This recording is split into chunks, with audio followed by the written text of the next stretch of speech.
นับสนุนโดยเครื่องปรับอากาศ Star Air ร้อนแค่ไหนก็เอาอยู่ยาแคปซูลขมิ้นชันอุ้ยอันบรรเทาอาการท้องอืดท้องเฟ้อ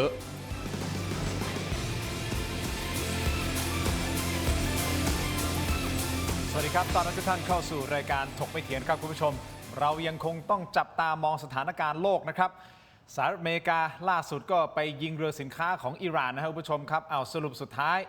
ตกลงเนี่ยสันติภาพมันจะเกิดขึ้นจริงหรือไม่นะครับช่องแคบฮอร์มุสเดี๋ยวก็เปิดเดี๋ยวก็ปิดนะฮะจากอิหร่านคุณผู้ชมครับอันนี้มันกระทบไปทั่วโลกอย่างแน่นอนเส้นตาย2 สัปดาห์ที่หยุดยิงกันตรงนี้นะฮะคุณผู้ชมกำลังจะถึงแล้วนะครับจะเกิดอะไรขึ้นหลังจากนั้นนี่คือต่างประเทศที่เราจะต้องเฝ้าจับตาแต่ตัดภาพมาที่ประเทศไทยอันนี้สำคัญยิ่งกว่าเพราะมันอยู่ในประเทศของเราเกิดเหตุการณ์ขึ้นครับคุณผู้ชมที่ทางภาคใต้นะฮะก็เป็นการเขย่าด้ามขวานทางใต้นะครับคุณผู้ชมกรณีของการลอบสังหารสสของพรรคประชาชาตินะท่านกมลศักดิ์คุณผู้ชมครับนี่เป็นเหตุการณ์ที่เกิดขึ้นเมื่อไม่กี่วันที่ผ่านมาที่เป็นประเด็นขึ้นมาอีกครั้งหนึ่งเนื่องจากว่ามีการให้สัมภาษณ์ของแม่ทัพภาคที่4ที่ออกมาแถลงข่าวแล้วมีการปิดไมค์พูดนะครับเอาละท่านได้ขอโทษกับกรณีที่ท่านพูดออกไปนะครับว่าไม่มีเจตนานะใดๆทั้งสิ้นนะครับอาจจะตื่นสื่อมวลชนหรือเปล่าอันนี้หลายคนวิเคราะห์นะครับท่านอาจจะไม่ใช่เป็นมือมาคอยให้สัมภาษณ์กับสื่ออันนี้ก็เข้าใจในประเด็นนี้นะครับแต่ประเด็นทางภาคใต้ตรงนี้กรณีของท่านสสกมลศักดิ์ลีวาเมาะนะที่ถูกลอบสังหารคุณผู้ชมครับเป็นประเด็นที่คุณผู้ชมหลายท่านก็คอมเมนต์เข้ามาบอกว่าอยากจะให้ทางรายการเนี่ยคุยเรื่องนี้มี2 มิติที่ต้องติดตาม1ในมิตินั้นคือคนร้ายเนี่ยใช้รถในราชการของกอรมนเอาง่ายๆถ้าพูดกันภาษาชาวบ้านคือเอารถหลวงนี่แหละมาใช้ก่อเหตุอีกประเด็นหนึ่งก็แน่นอนก็คือคำชี้แจงของแม่ทัพยูนก็คือท่านพลโทนรทิพย์โพยนอกท่านแม่ทัพภาคที่4นะครับที่พอแถลงออกมาเหมือนจะทำให้เหตุการณ์นั้นมันไม่ค่อยสู้ดีนักก็คือบานปลายหนักกว่าเก่าใช่หรือไม่คุณผู้ชมมีความพยายามในการที่จะทำให้สถานการณ์ดีขึ้นท่านนายกรัฐมนตรีลงพื้นที่ไปเลยนะครับรัฐมนตรีหลายต่อหลายท่านลงไปเลยนะฮะคุณผู้ชมเอาแหละก็คาดว่าสถานการณ์หวังว่าจะดีขึ้นหลังจากนี้แต่ก็ยังมีความพยายามความเคลื่อนไหวของกลุ่มบางกลุ่มที่บอกว่าแม่ทัพภาคที่4อยู่ในจุดนี้ไม่ได้แล้วนะครับจะต้องออกจากพื้นที่คุณผู้ชมการเมืองไทยก็เข้มข้นเช่นเดียวกันบทบาทภาพลักษณ์ของท่านนายกรัฐมนตรีก็ถูกจับตาอย่างใกล้ชิดโดยเฉพาะหลังจากที่ท่านลงพื้นที่ไปแล้วก็ไปที่จังหวัดชุมพรแล้วไปขึ้นบนเวทีงานวันไหลนะฮะคุณผู้ชมครับปรากฏว่าก็ไปสะบทคำหยาบคายบนเวทีหลายคนรับไม่ได้บอกนี่คือผู้นำของประเทศหรือนะครับที่ใช้คำว่าขออนุญาตนะฮะใช้คำว่าถุยบนเวทีคุณผู้ชมครับในขณะเดียวกันกระแสความแรงของอาจารย์เชนที่ตอนนี้ดูเหมือนว่ากำลังจะกู้ศรัทธาให้กับพรรคเพื่อไทยกลับมาผงาดอีกครั้งแน่นอนนอกเหนือจากนี้44อดีตสสก้าวไกลตอนนี้อยู่ในนามของพรรคประชาชนคุณผู้ชมครับนับถอยหลังวันชี้ชะตานะครับ เขาบอกว่ามีโอกาสจะโดนประหารชีวิตทางการเมืองในคดีเรื่องของการยื่นแก้ไขมาตรา112ต้องติดตามฮะทุกมิติวันนี้กับ2ท่านครับอดีตรองเลขาธิการสภาความมั่นคงแห่งชาติอยู่กับเรานะครับท่านพลโทพงศกรรอดชมพูครับเสนงครับสวัสดีครับส่วนขวามือของผมครับแกนนำคณะหลอมรวมประชาชนคุณตู่จตุพรพรหมพันธ์ครับสวัสดีครับสวัสดีครับเสนงครับผมขออนุญาตไปที่ประเด็นเรื่องของการลอบยิงนะฮะท่านกมลศักดิ์ลีวาเมาะสสเขต5จังหวัดนราธิวาสพรรคประชาชาติก่อนนะครับเอาละเราคงไม่ต้องท้าความกันมากเพราะมันเกิดขึ้นมาพักหนึ่งละแต่ยังติดประเด็นอยู่ตรงที่ว่าการก่อปฏิบัติการครั้งนี้ฮะคุณตู่ฮะเสนงครับคือ1เอาละมีรถหลวงอยู่ในยุคปัจจุบันที่มีกล้องวงจรปิดเต็มไปหมดเลยถูกต้องไหมฮะการใช้รถหลวงเข้ามาคนที่ปฏิบัติการเป็นอดีตด้วยเป็นทหารด้วยเขาก็ต้องรู้ดีสิฮะด้วยความเคารพทหารนะครับก็ต้องรู้ดีสิว่าเฮ้ยมันเป็นปฏิบัติการที่ถ้าอยากจะทำให้มันมิดชิดเงียบจริงๆอ่ะคงไม่ทำลักษณะแบบนี้ถามตรงๆครับคุณตู่คุณกมลศักดิ์ไปเหยียบเท้าใครหรือเปล่าฮะในพื้นที่คือผมเนี่ยในฐานะที่เป็นคนที่ตามข่าวเคยอภิปรายค ขณะเป็นผู้แทนเรื่อง3 จังหวัดชายแดนภาคใต้ ครับ เคยเป็นคณะกรรมาธิการศึกษาปัญหา3 จังหวัดชายแดนภาคใต้ แล้วก็รู้บริบทนะครับหมู่มิตร3 จังหวัดชายแดนภาคใต้กันมาก ครับ ชะตาก็แปลกๆก็เคยไปติดคุกกับผู้ต้องหาคนเดียวในคดีปล้นปืน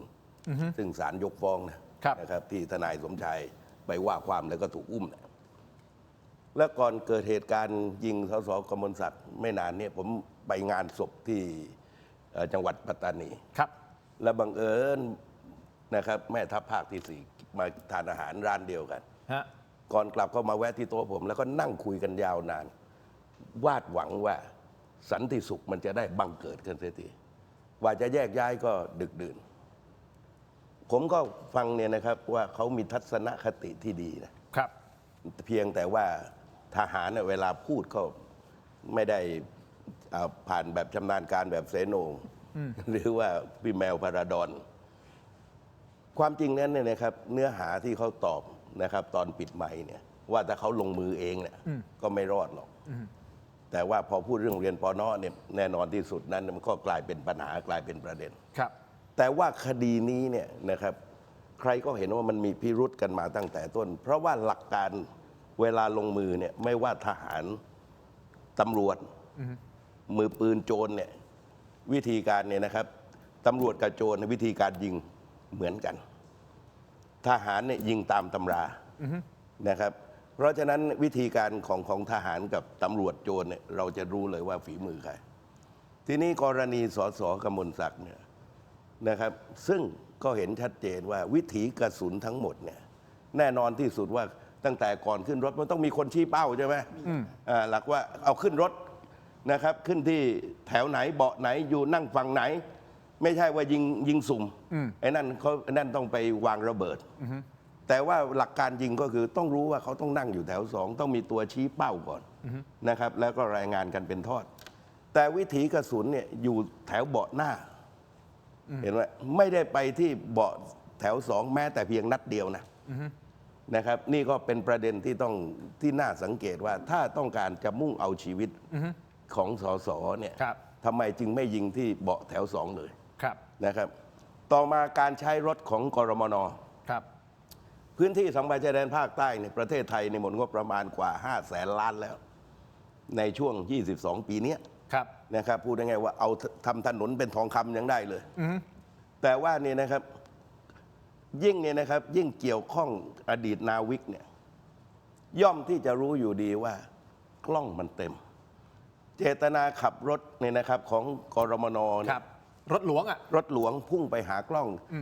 คือเจตนาต้องการให้รู้ว่าเป็นรถใครเพราะนี่นะครับยิ่งนะครับคนที่เป็นอดีตเจ้าหน้าที่ก็ย่อมที่จะรู้ว่านะครับการใช้รถหลวงอย่างไรก็เห็นเดี๋ยวต้องถามอดีตทหารนะครับถามฝ่ายโจรก่อนโอเคก่อนที่ไปนะโอเคฝ่ายโจรใช่ไหมเขาย่อมที่จะรู้นะครับรถเนี่ยนะครับมือปืนเนี่ยจะเอาตรงไหนก็ได้นะครับไปลักเอาตรงไหนก็ได้เอานี่เอาแปลความกันง่ายๆหรือว่าใช้ทะเบียนปลอมยังไงก็ได้นี่เจตนาต้องการให้รู้ว่าเป็นรถของกรมน.เห็นไหมทุกอย่างเนี่ยมันมีข้อสงสัยกันไปหมดหนึ่งเนี่ยนะครับเป้าหมายไม่ระคายผิวเลยไม่ถูกยิงสองเนี่ยนะครับต้องการให้เห็นรถว่ามาจากไหนนะครับท้ายสุดพอสืบเนี่ยนะครับยังเหลือตัวจิ๊กซออีก1 คนที่เนี่ยนะครับที่เป็นนาวิกเก่าแล้วก็ดูแลรักษาความปลอดภัยให้กับ UN อดีตนะครับผมว่านี่จิ๊กซอมันจะได้อธิบายเพราะพื้นที่3 จังหวัดชายแดนภาคใต้และบางอำเภอจังหวัดสงขลาเนี่ยหนึ่งเนี่ยนะครับเดิมเป็นพื้นที่หลังจากการตัดสินใจนโยบายผิดพลาดยกเลิกสบตพตท43เนี่ยแล้วก็ใช้เป็นรัฐตำรวจนั่นเมื่อเกิดความผิดพลาดกันมาเนี่ยนะครับผมก็มองเห็นว่าหลายเรื่องราวนั้นเนี่ยนะครับกว่า22 ปีนั้นแต่ละฝ่ายต่างก็ซึมซับรู้ตนรู้ตัวกันมาแทบทั้งสิ้นหัวหน้าพรรคประชาชาติเองคุณทวีสอดส่องเนี่ยเคยเป็นเลขาธิการสบตนะครับเป็นตำรวจมือดีด้วยเป็นสารวัตรประเทศไทยอาจารย์วันนอเนี่ยดำรงมาทุกตำแหน่งยกเว้นนายกรัฐมนตรีนะครับต่างก็รู้ในสภาพพื้นที่กันทั้งหมดเรื่องนี้ต้องขยายผลผมก็สงสัยเหมือนกันว่าในพื้นที่ที่มันมี1 ผลประโยชน์เรื่องงบประมาณ เมื่อก่อนเนี่ยครับข้าราชการไม่อยากลง ฮะ ต้องจ่ายเงินเพื่อที่จะไม่ลงให้กับคนที่ลง วันนี้แย่งกันลง เพราะว่าทุกอย่างประมูลจัดซื้อจัดจ้างวิธีพิเศษหมด และนะครับในพื้นที่ชายแดนเนี่ย ฮะ ของหนีภาษียาเสพติดไม่มีอะไรขนสะดวกนะครับในท่ามกลางความไม่สงบในนั่นสะดวกที่สุด เอาอย่างนี้ผมสรุปก่อนที่จะไปที่เสนงสั้นๆ คุณตู่มองว่ามันมีข้อสงสัย หลายเรื่อง กันนี้ หลายเรื่อง โอเค นะครับและตัวผู้แทนเองเนี่ยนะครับก็เขาก็มีเรื่องของชีวิตของเขาเหมือนกัน อ้าวโอเคเสนงมองไงครับ อันนี้ผมสงสัยนะครับเพราะว่าเขาบอกว่าทีมสังหารเนี่ยประกอบไปด้วย คนที่มีมากฝีมือเอางี้ดีกว่า ไม่ใช่เป็นประชาชนคนธรรมดาอย่างพวกเรานะบางทีถือปืนก็ไม่เป็นเลย แต่พวกนี้เขาถูกฝึกมาเป็นรีคอนด้วยนึกออกไหมฮะ ผู้เกี่ยวข้องเป็นทหารอยู่3 นาย เอาเป็นว่าผู้เกี่ยวข้ อ อง ดีตทหารที่เป็นมือปืนอดีตทหาร2 ระดับขนาดนี้อันนี้คือแน่นอนอย่างที่คุณตู่คุณเห็นด้วยไหมฮะว่า คือเป็นหน่วยล่าสังหารนะพูดง่ายๆแต่ว่าวิธีการยิงอ่ะอย่างที่พี่ตู่เขาว่านะทหารกับฝ่ายตำรวจกับโจรเนี่ยไม่เหมือนกัน แล้วเรามีผู้หลักผู้ใหญ่ในบ้านเมืองนี้อยู่ท่านหนึ่งที่โดนยิงกระหน่ำด้วยทหารนี่แหละแล้วก็ไม่เป็นไรเลย มันก็มีเหมือนกัน เพราะวิธีการยิงของทหารเนี่ยมันแปลกมันไม่ได้ยิงเจาะลงไปตามเป้าหมายมันยิงกราด แต่แม้ถึงจะข้างหน้าก็ตามมันนะ แต่ว่าเรื่องเนี้ยมันก็มีคำพูดออกมาว่ามันเขาเรียกว่ารถเนี่ยมันเขาเรียกอะไรมันสไลด์กันนิดนึงทำให้เป้าเนี่ยเบี่ยงไป แต่ไม่ว่าไงก็ตามปัญหามันอยู่ที่การยิง ปัญหาอยู่ที่รถทหาร เป็นรถของกรมนไม่พูดว่าทหารก็ได้เป็นรถของกรมน รถหลวงอ่ะเขาใช้คำว่ารถหลวง เอาไปได้ยังไง ก็บอกว่าโอ้คือเขายืมไปผมไม่รู้เรื่อง เรื่องส่วนตัวตำรวจก็ไปเคลียร์ไปจับซะไปอะไร วันไปอ่ะพอทนขั้นหนึ่งพอไปดูมือปืนเอ้าเป็นทหารอีกลาออกไปแล้วเอาเข้าไปใช่ไหมกลายเป็น1 เป็นคน 2 คนอะไรต่างๆแต่ว่าถ้าเกิดสมมติว่าไม่สามารถที่จะไปถ้าไม่ได้ตามเร็วนะ มันจะหายเรียบเลย เพราะมันแยกชิ้นส่วนแล้วเนี่ยใช่ไหมแยกชิ้นส่วนแล้วก็ข้อมูลต่างๆ จะหายหมดเลย แล้วจะเนียนมาก แล้วเวลาจะสืบสวนเนี่ยตำรวจก็ตั้งข้อประเด็นว่ามีข้อขัดแย้งทางการเมืองไหมเรื่องผลประโยชน์ไหมแบบเดิมอ่ะมันจะไม่เจอ นั่นแปลว่าผู้ที่เอาจ้างวานก็ได้ไม่ต้องสั่งนะผู้จ้างวานเนี่ยต้องเป็นผู้มีอำนาจ จนถึงขนาดที่ผู้ที่เป็นอดีตทหารหรือว่าทหารที่เกี่ยวข้องหรือว่าโอเคทหารจะไม่เกี่ยวเลยก็ได้ แต่อดีตทหารเนี่ยต้องมาทำงานให้ คุณจ้างมือปืนก็ได้ทำไมใช้ทหารใช่ไหมเป็นเรื่องที่แปลกก็ใช้รถทหารด้วยทหารนี่ก็คือรถกรมนนะ มันจะมีความเชื่อมโยงกับการเมืองในพื้นที่ ซึ่งเราไม่รู้ หรือเปล่าหรือ แต่ว่าคนที่จ้างวานกันแล้วกัน มีอำนาจไม่ใช่เรื่องเงินเฉยๆต้องเป็นผู้มีอำนาจผมอิทธิพลก็ไม่ได้ ต้องมีอำนาจในความเป็นผมนะไม่งั้นทหารไม่ออกไปหรอกนานๆทหารจะออกไปทีนึงต้องเป็นคนที่มีอำนาจสั่ง แล้วไม่กลัวด้วยป่ะฮะว่าจะถูกสืบสาวเราวเรื่องเจอว่าเป็นรถหลวงแล้วก็เป็นอดีตทหาร ก็เข้าไปแยกสิ้นส่วนแล้วก็ไม่รู้ไม่ชี้ แล้วก็ตอนวันนั้นมีการปิดเมืองด้วยนะ มีคำสั่งปิดเมืองทั้งนราธิวาสปิดทั้งหมด มีแต่ทหารทั้งนั้นที่อยู่ในพื้นที่ไอ้มันเหมือนกับไอ้ประเภทวิ่งไปแล้วไอ้กล้องวงจรปิดมันดับไปตลอดทางป่ะอะไรแบบนั้นอะแต่วันนี้บังเอิญมันเจอ มันรอดมันเจอแต่เลยยุ่งเลย แล้วถ้าเป็นลักษณะแบบนี้เสนงในมุมของเสนงคิดว่าคนมีสีเข้ามาเกี่ยวข้องหรือเปล่า ถูกต้องไหมฮะและคนที่มีอำนาจอย่างที่เสนงบอกว่าใช่หรือเปล่า ใช้รถของหลวงนะครับสุดท้ายคิดว่าจะสามารถลากคอคนที่อยู่เบื้องหลังออกมาได้ไหม ก็อยู่ที่จิ๊กซอว์อย่างที่พี่ตู่ว่าเหลยคนหนึ่ง เพราะทั้งหมดมี 5 คนใช่ไหมจับได้ 4เหลืออีก 1 เล็งหนึ่งแล้วเสร็จแล้วก็จะไปเจอแพะอ้วนๆตัวหนึ่งแล้วก็จะจบไปถ้าจบไปอย่างนั้นทุกคนก็จะตั้งข้อสงสัยว่าแล้วอดีตที่ผ่านมาหลายสิบปี มีสวท่านหนึ่งปีหน้าจะหมดมั้งอายุความอ่ะที่ไปยิงท่านแล้วก็พิการอ่ะคุณอัคนาท่านยกขึ้นมาเนี่ยเล็กปีจะหมดอายุความแล้วคดีก็อยู่ที่ศาลทหารยังไม่ไปไหนอะไรเงี้ยน่าแปลกไหมอะไรแบบเนี้ยแต่ที่พูดเนี่ยรายการเนี่ยจะเป็น BIN 3 คนเลยเนี่ยจะเป็น BIN ทั้งคู่เลยเป็นโฆษก BIN คุณถามนีโดนไปแล้วอันนี้เป็นผู้จัดรายการเป็น BIN เอาเหรอเราไม่สามารถที่จะใช้พื้นที่สื่อในการวิเคราะห์ความเป็นไปได้ หลากหลาย โดยที่ไม่ต้องถูกตีตราว่าเราเป็นใครเลย อันนั้นก็จะมาจากขบวนการที่ว่าจะช่วยเซฟแต่ว่ายิ่งเซฟมากคนยิ่งรู้สึกว่าคุณมีอะไรแปลกๆกับคุณอย่าไปเซฟก็สิคือเรื่องนี้เราไม่รู้ใครทำเนี่ยมือปืนก็ยังไม่ได้บอกใช่ไหมคุณจะรีบไปเซฟทำไมถ้าคุณรีบไปเซฟก็แสดงว่าคุณรู้กันจริงปะจริงถ้าคุณช่วยกันก็คือพวกเดียวกันไงคิดได้ไหมล่ะ แล้วที่เราคุยกันนี้เราช่วยใครหรือเปล่าคุณตู่ ไม่ เราไม่ ก็ว่ากันตามเนื้อผ้า ไม่ได้ช่วยใครเลยใช่ไหม นั่นแหละ เราไม่ได้ช่วยใครเราแค่อยากรู้ว่า แต่เขาจะเอาป้ายคุณเป็น BIN อ่ะ อ๋อเหรอฮะ แน่นอน อ๋อ เขานี่คือใครฮะเสนง ขบวนการที่เขาไม่ค่อยรู้เรื่องราวรับจ้างมาก็กินเขียนนี่แหละ อ๋อ IO อย่างนี้เหรอ นั่นแหละ เดี๋ยวก็มา ไม่เชื่อเลยดูในนี้เลยเดี๋ยวก็มา ถ้าขึ้นหัวอย่างเงี้ยเดี๋ยวก็มา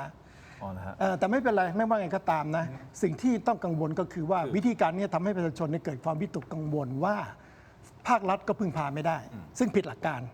พอพึ่งพาไม่ได้ปั๊บเขาไม่พึ่งพาเขากลัวทั้งรัฐกลัวทั้งฝ่าย BIN กลัวทั้งโจรไอ้ที่ยาเสพติดเนี่ย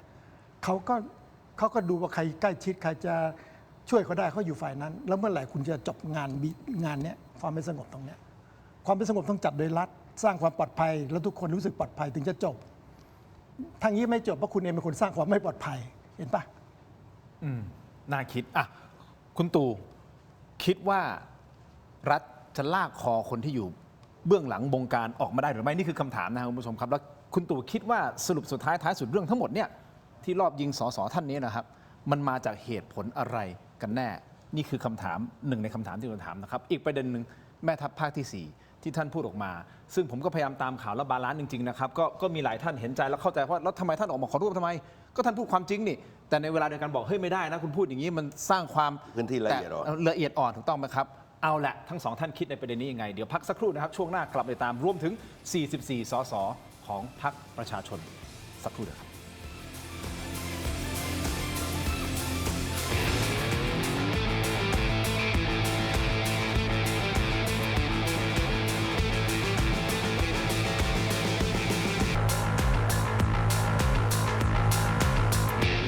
สนับสนุนโดยแอปวันดีคอนเทนต์จริตไทยเพื่อคนไทย ดาวน์โหลดได้แล้ววันนี้ กลับมากันต่อนะครับคุณผู้ชมถมไปเถียงครับยังอยู่กับเสโหน่งนะครับและคุณตู่จตุพรนะคุณผู้ชมครับก่อนที่เราจะไปประเด็นวันที่ 24 ที่จะถึงนี้นะครับก็เรียกได้ว่าน่าจะเป็นวันชี้ชะตาของ 44 อดีตสสของพรรคก้าวไกล ซึ่งปัจจุบันก็สังกัดอยู่ที่พรรคประชาชนคุณผู้ชมครับถ้าศาลฎีการับคำร้องนะที่ปปชยื่นไป หลายคนก็มองว่าอาจจะมีโอกาสสูงมากที่รับฟ้องและสั่งหยุดปฏิบัติหน้าที่ทั้งสองท่านคิดเห็นประเด็นนี้ยังไงแต่ก่อนที่จะไปประเด็นนั้นกลับมาที่เรื่องของท่านสสกมลศักดิ์นิดหนึ่ง ครับ คุณตู่จตุพรคิดว่ารัฐจะสามารถลากคอคนที่อยู่เบื้องหลังการลอบสังหารท่านสสได้ไหม ถ้าต้องการจะลาก คือไม่มีอะไรที่รัฐไทยจะทำไม่ได้หรอก ครับ ข้าราชการที่มีหน้าที่เนี่ยเพราะว่าในเรื่องนี้เนี่ยผมเองก็พอนะครับพอสังเกตว่า ครับ มันมีหลายประเด็นมากนะครับในความต้องการในการยิงผู้แทน และไม่นะครับพูดง่ายๆว่าไอ้นี่ถ้าเป็นมือปืนกับตำรวจมันก็ลงจากรถแล้วก็ปองนะครับแต่ว่าทหารก็อย่างที่บอกมันจะเป็นอีกแบบ ผมก็ยังมองว่านะครับอย่างไรก็ตามนั้นจิ๊กซอว์ที่สำคัญอีกหนึ่งคนนั่น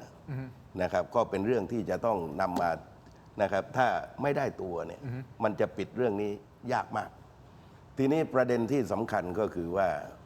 ผมเชื่อว่าทางผู้บัญชาการฐานบกเนี่ย ครับ นะครับซึ่งก็คงจะไม่ย้ายเพื่อนเข้ามาก่อนถึงเดือนตุลาหรอกนะครับเพราะว่าถ้าเขานะครับไปย้ายแม่ทัพภาคที่ 4 ซึ่งจะเป็นเรื่องใหญ่มากนะ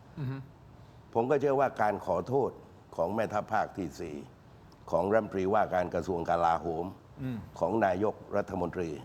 นะครับก็สมแก่เหตุแล้ว แล้วหลังจากขอโทษก็ผมว่าเสียงมันก็เบาบางลงมาพอสมควรกันในระดับหนึ่ง คือปกติแล้วเนี่ยนะครับคนที่มีอำนาจมักจะไม่ค่อยเปล่งวาจาการกล่าวคำขอโทษ เรื่อง3 จังหวัดชายแดนภาคใต้เนี่ยนะครับคนขอโทษคนแรกคือพลเอกสุรยุทธ์จุลานนท์นะครับซึ่งเป็นนายกต่อจากคุณทักษิณเนี่ยแต่ว่าหลังจากนั้นการเปล่งวาจาของนักการเมือง หรือแม้กระทั่งคนที่มีหน้าที่รับผิดชอบยากเหลือเกิน ในกรณีนี้เนี่ยนะครับอย่างไรก็ตามนะครับถ้ารัฐเนี่ยนะครับมอบหมายให้เจ้าหน้าที่ตำรวจสืบสวนสอบสวนโดยไม่ละเว้นกันเราก็ได้เห็นว่าเจตนาที่แท้จริงนั้นต้องการอะไรกันแน่เพราะระดับนี้เนี่ยนะครับย่อมที่จะรู้ว่ากล้องทีวีวงจรปิดอยู่ตรงไหน ใช่ฮะ สองเนี่ยจะตัดกล้องตรงไหนก็ได้ หลายกรณีนะเขาสามารถเนี่ยนะครับที่จะตัดกล้องนะครับ ที่เสโหน่งบอกว่าอยู่ดีๆกล้องดับหมดตลอดทางก็ได้ นะครับก็คือล็อกได้หมด แต่ว่าเจตนาพิเศษนะต้องการให้เห็นรถอ่ะอันนี้ไม่ใช่เป็นเรื่องปกตินะคือผมมองดูว่าเป้าที่แท้จริงนั้นเนี่ยจะอยู่ที่นะครับผมไม่เดี๋ยวหาข้าวข้างใครก็อีกนะผมมองดูว่าแม่ทัพภาคที่ 4 คนนี้น่าจะไปเหยียบอะไร นั่น นะครับสร้างความไม่สบายใจให้กับกลไกตรงนั้นหรือเปล่า เพราะดูมันแปลงๆนะครับ ผมไม่รู้ว่าคือผมคือถ้าผมในชีวิตถ้าไม่เคยเจอเขาเนี่ยนะครับ แม้ว่าคุยกันไม่กี่ชั่วโมง แต่เราเห็นว่าทัศนะเนี่ยและการวางตนวางตัว คือถ้าเป็นคนบ้าอำนาจเนี่ยนะครับแล้วก็คิดว่าตัวเองจะไม่ปลอดภัยไปไหนทีมคอฟเวอร์ต้องเต็มหมดไอ้นี่ติดตามคนเดียว มีท่านกับผู้ติดตามคนเดียว คนเดียว 2 คน ถูกต้อง ในพื้นที่ ถูกต้องก็ผมก็เชิญนั่งคุย แต่ว่าเนี่ยนะครับเป็นความบังเอิญแต่ทีนี้ผมก็มองว่านะครับเมื่อขอโทษกันแล้วสิ่งที่สำคัญเนี่ยนะครับคือต้องนัดพูดคุยเจรจานะครับเคลียร์ใจ เช่นผู้นำศาสนาหรือองค์กรต่างๆ ที่เรียกร้องให้ออกจากพื้นที่เนี่ยนะครับก็ต้องนัดเคลียร์ใจแล้วก็พูดเปิดใจกัน แล้วก็ร่วมกันหาทางออก เพราะเนี่ยนะครับถ้าทัศนะเอาแม่ทัพคนนี้ออกมาแล้วแม่ทัพคนใหม่เข้าไปเนี่ย ฮะ นะครับปัญหามันก็ไม่จบนะ ฮะ สำคัญที่สุดก็คือเอาตามที่รัชกาลที่ 9ท่านตรัสเอาไว้เข้าใจเข้าถึงพัฒนานั่นแหละมันต้องทำความเข้าใจกันก่อน เพราะระยะเวลาอย่างไรตุลาเขาก็ต้องไปแง่ๆอยู่แล้วนี่นะครับผมก็วาดหวังว่าการทำความเข้าใจที่จะมีการนัดหมายอะไรกันนั้นเนี่ยมันจะได้เกิดประโยชน์ว่าปัญหามันอยู่ตรงไหนอย่างไร แต่ หลังจากการขอโทษมา แต่3 สมาคมก็ยังยืนยันว่าท่านต้องย้ายออกอย่างเดียว เพราะฉะนั้นทำความเข้าใจกันตรงนี้ คุย น่า ต้อ จะ งต้อง ช่วยได้ คุยกันมิฉะนั้นเนี่ยนะครับทัศนคติในพื้นที่เนี่ยต้องยอมรับมันเบาบางไปมากแล้วนะครับสมัยก่อนอย่างกับเมืองสงครามอย่างอัฟกานิสถาน อย่างกับอิรักสมัยก่อน ปัจจุบันเนี่ยนะครับลงไปก็เหมือนกับจังหวัดอื่นๆ ใช้ชีวิตตามปกตินะครับถ้าไม่มีระเบิดไม่มีอะไรกัน ก็แทบไม่มีปัญหาอะไร ก็เหมือนจังหวัดอื่นๆ ในประเทศไทย ไม่มีภาพความน่ากลัวนั้นให้เห็นแล้วเนี่ยที่ผมไปลงมาไม่กี่วันนี้นะครับเพราะฉะนั้นผมก็วาดหวังกันว่า อย่างไรก็ตามผมก็เชื่อว่าเอาเขาออกไม่ง่ายนะครับแต่ว่าการปรับความเข้าใจการจูนกันนั้นเนี่ยมันจะง่ายมากกว่า เรื่องของความเป็นไปได้ แล้วอำนาจพรบนะครับว่าด้วยการจัดการในกระทรวงกลาโหมเนี่ย ครับ อำนาจก็ไม่ได้ให้อยู่ที่นายกรัฐมนตรีนี่ ครับ นะครับเพราะฉะนั้นทั้งรัฐมนตรีว่าการก็1 เสียงปลัดก็1 เสียงแม่ทัพนะครับผู้บัญชาการฐานสุดอีก4 เสียงยังไงก็ตามเนี่ยเขาก็ยึดหลักกันอยู่แล้ว รัฐบาลได้ตำแหน่งเดียวปลัดกระทรวงกลาโหมนะครับที่เหลือแต่ละเหล่าทัพเนี่ยเขาก็จัดการเขาเอง งั้นแสดงคุณตู่มองว่ามีโอกาสที่มันไม่บานปลาย สามารถทำความเข้าใจกันได้ ปัญหาว่าจะเลือกแบบไหนเลือกแบบบานปลายก็ได้ เลือกแบบมีเรื่องก็ได้ เอาเสนงมองไงฮะในประเด็นนี้ แน่นอนเราไม่อยากให้เกิดความรุนแรงหรือความบานปลายคนไทยด้วยกันนะ คือท่านถ้าไม่ได้ย้ายหรอกก็เดี๋ยวก็จะหมดแล้วกันยาในแล้วก็อาจจะไปเติบโตที่ไหนอะไรยังไงก็แล้วแต่นะครับเหล็กปีนงมั้งนะ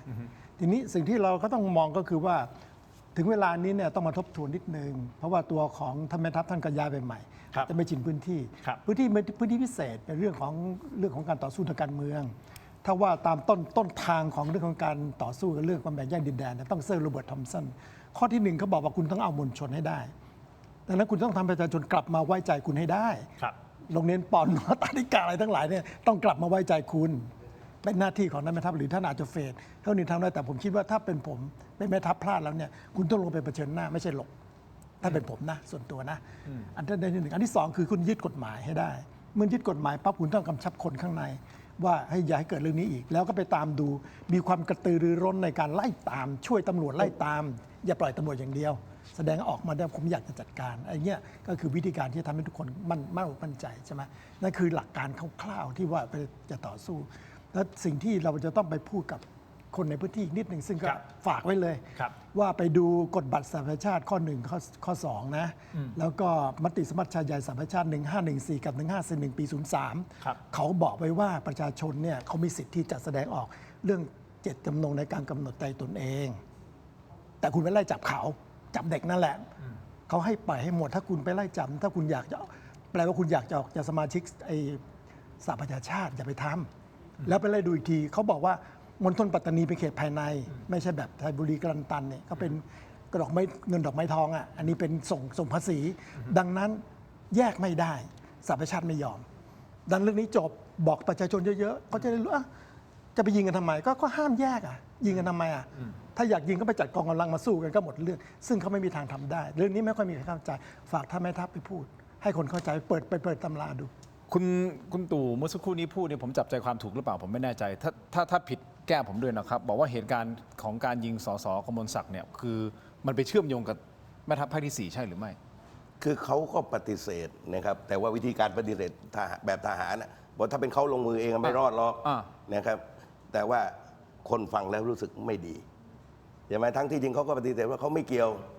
แต่ว่าปัญหาก็คือว่า การที่อดีตนาวิกซึ่งไปทำหน้าที่รปภให้กับ UN เนี่ยนะครับซึ่งเป็นจิ๊กซอว์สำคัญเนี่ยนะครับไอ้นี่ก็มันมีเรื่องอะไรที่มันน่าสงสัยกันเต็มไปหมด มันหนีไม่ได้ นะครับ เพียงแต่ว่าก็เป็นภาระหน้าที่ของเจ้าหน้าที่ที่ต้องเอาเนี่ยนะครับว่าสาเหตุที่แท้จริงออกมา แล้วถ้าสมมุติเกิดตามคนนี้ไม่ได้ทำยังจะตามคน ผม นี้ ว่า ไม่ ก็ ได้ ต้องขยายผลนะครับ แล้ว อย่างไร มันจะจบ ไอ้ที่จับกันได้เนี่ยนะครับก็ต้องขยายผลกันอย่างไร แต่ว่าสิ่งสำคัญที่สุดนั้นเนี่ยนะครับเนื่องจากว่าสถานการณ์มันก็ดีมามากแล้ว ผมก็เคยเสนอในที่ประชุมสภาว่า เอาแค่กลับไปก่อนเนี่ยนะครับเหตุการณ์ปล้นปืนที่ปีเหลงอะ ฮะ นะครับเอาสภาพบ้านเมืองให้กลับไปถึงจุดนั้นนะครับแล้วก็เริ่มต้นกันอย่างก็ว่า เพราะว่าตลอด 22 ปีเนี่ยประชาชนทหารข้าราชการ มันรู้กันหมดแล้วว่าอะไรเป็นอะไรนะมันนานมากนะมันห่วงชีวิตคนนะ22 ปีเนี่ยนานนะถ้าเป็นคนก็เลยเกณฑ์ทหารมาแล้วนะครับเพราะฉะนั้นผมเองก็มองเห็นว่า ณขณะนี้กรณีเนี้ยนะครับก็ควรที่จะมาสร้างความเข้าใจ ผมว่าแม่ทัพภาคที่ 4 ต้องไปประชิญ โอเค นะครับกับคนที่ไม่สบายใจกับตัว นั่นคือส่วนของแม่ทัพภาคที่ 4 แต่ว่าเหตุการณ์รอบสังหารนี้มันไม่ได้เกี่ยวข้องกับการเมือง หมายถึงว่าการเมืองอื่นๆเหรอ มัน ทำไมต้องไปเกี่ยวกับ มันแปลกไง โอเค ผมบอกว่าที่บอกว่ามันเจตนาที่น่าสงสัย โอเค แม้กระทั่งการเลือกผู้แทน คือเขาอาจจะยิงผู้แทนคนอื่นก็ได้นะเห็นไหมเพราะฉะนั้นตั้งแต่การเลือกเป้าและไม่ประสงค์จะเอาชีวิต แต่ถ้าว่าประธานรู้สึกจะเป็นประธานสิทธิมนุษยชนมั้งในสภาผู้แทนนะก็อาจจะมีการเกี่ยวข้องในพื้นที่มากหน่อย อาจจะไปขัดแข้งขัดขาใครเราไม่รู้ไง ท่านเดินเรื่องของสิทธิมนุษยชนค่อ ใช่ นข้าง เข้าใจว่าอย่างนั้นเข้าใจว่าอย่างนั้นทีนี้ถ้าจะเกิดเรื่องแบบนี้น่ะสุดท้ายคุณต้องไปหาคนนั้นให้เจอ แล้วก็อย่าถัดไปเป็นแพะ ถ้าไม่ใช่แพะเนี่ยจบ และถ้าไม่เจอผมถามคำถามเดียวกันกับคุณตู่ ถ้าไม่เจอเนี่ยคือคนตั้งข้อสง มัน สัย จบได้ไหม ไม่คนจะคิดถอยไปเลยตั้งแต่ท่านทนายสมชายนีระบายจิตเลย ไล่มาเลยว่าภาครัฐเนี่ยใช้กำลังกับประชาชน คุณต้องเคลียร์เรื่องนี้ หรืออย่างน้อยสุดท่านแม่ทัพต้องออกมาเรื่องของปอนอนเนี่ยให้เบาหน่อยก็คือท่านออกไปบอกว่าปอนอนเหมือนอยู่ในซอยทั้งซอยแล้วมีนักเลงอยู่คนหนึ่งคุณบอกทั้งซอยเป็นนักเลงหมดไม่ได้คุณต้องไปไล่ดูและสิ่งที่ไล่ดูก็คือไปดูวงเงิน ครับ เพราะว่าเวลาเขาสังกัดคือเขาบริจาคมาเนี่ยเขาบอกว่าให้เด็กและเยาวชน คุณก็เพียงแต่ให้ทุกคนเนี่ยแสดงสิหลักฐานว่าคุณไปให้เด็กเท่าไหร่ให้เยาวชนเท่าไหร่แล้วคุณเอาเข้ากระเป๋าเท่าไหร่ มันก็จะจบไปมันก็ไม่เกิดปัญหาเรื่องว่าเอาเงินไปใช้ทางอื่น เรื่องต่างๆเหล่านี้มันเป็นสิ่งที่ต้องสงสัย แต่เนื่องจากคุณจับไม่ได้เร็วพอจับไม่ได้เร็วปั๊บสิ่งที่ตามมาก็คือว่าคุณจะไปจับคุณต้องสงสัย ซึ่งมันจะกลายเป็นผิดตัว โอเค เพราะฉะนั้นหน้าที่ของเจ้าหน้าที่ตำรวจแหละเพื่อที่จะไปจับมาให้ได้ แล้ว เพื่ ต้อง จะไขกุ ไอ้ ญแจ คณะลงมือต้องการสร้างหลักฐานให้เห็นด้วย ซึ่งถ้าเอาจริง ๆทำได้จับได้ ก็เจตนาอยู่แล้ว จับได้ คุณหารถที่ไหนมาก็ได้นี่เจตนาเนี่ย อ่ะ ต้องการสาวราวเรื่องด้วยเอา อ่ะคุณผู้ชมครับเหตุการณ์ครั้งนี้นะฮะท่านนายกรัฐมนตรีก็ขนทีมงานระดับรัฐมนตรี แล้วก็ผบเหล่าทัพเนี่ยไปเต็มลำเลยนะขึ้นเครื่องบินไปก่อนหน้านี้นะคุณผู้ชมครับลงพื้นที่ไปเพื่อที่ไปทำความเข้าใจในพื้นที่นะฮะคุณผู้ชมครับนั่นเป็นเหตุการณ์นะที่เกิดขึ้นนะฮะแต่มันมีเหตุการณ์ต่อเนื่องจากที่ท่านนายกเดินทางไป แล้วก็ท่านไปที่ชุมพรด้วยปรากฏว่ามันเกิดเหตุการณ์บนเวทีงานวันไหลที่จังหวัดชุมพรจนทำให้คนตั้งข้อสงสัยกับภาพลักษณ์ของท่านนายกรัฐมนตรี กับสิ่งที่ท่านพูดออกมาบนเวที เดี๋ยวขออนุญาตพักสักครู่สั้นๆนิดเดียว เดี๋ยวช่วงหน้ากลับมาฟังทั้งสองท่านวิเคราะห์กันนะครับแหมท่านสะบัดบนเวทีซะด้วย พักสักครู่ครับ ช่วงหน้ากลับมาติดตามครับ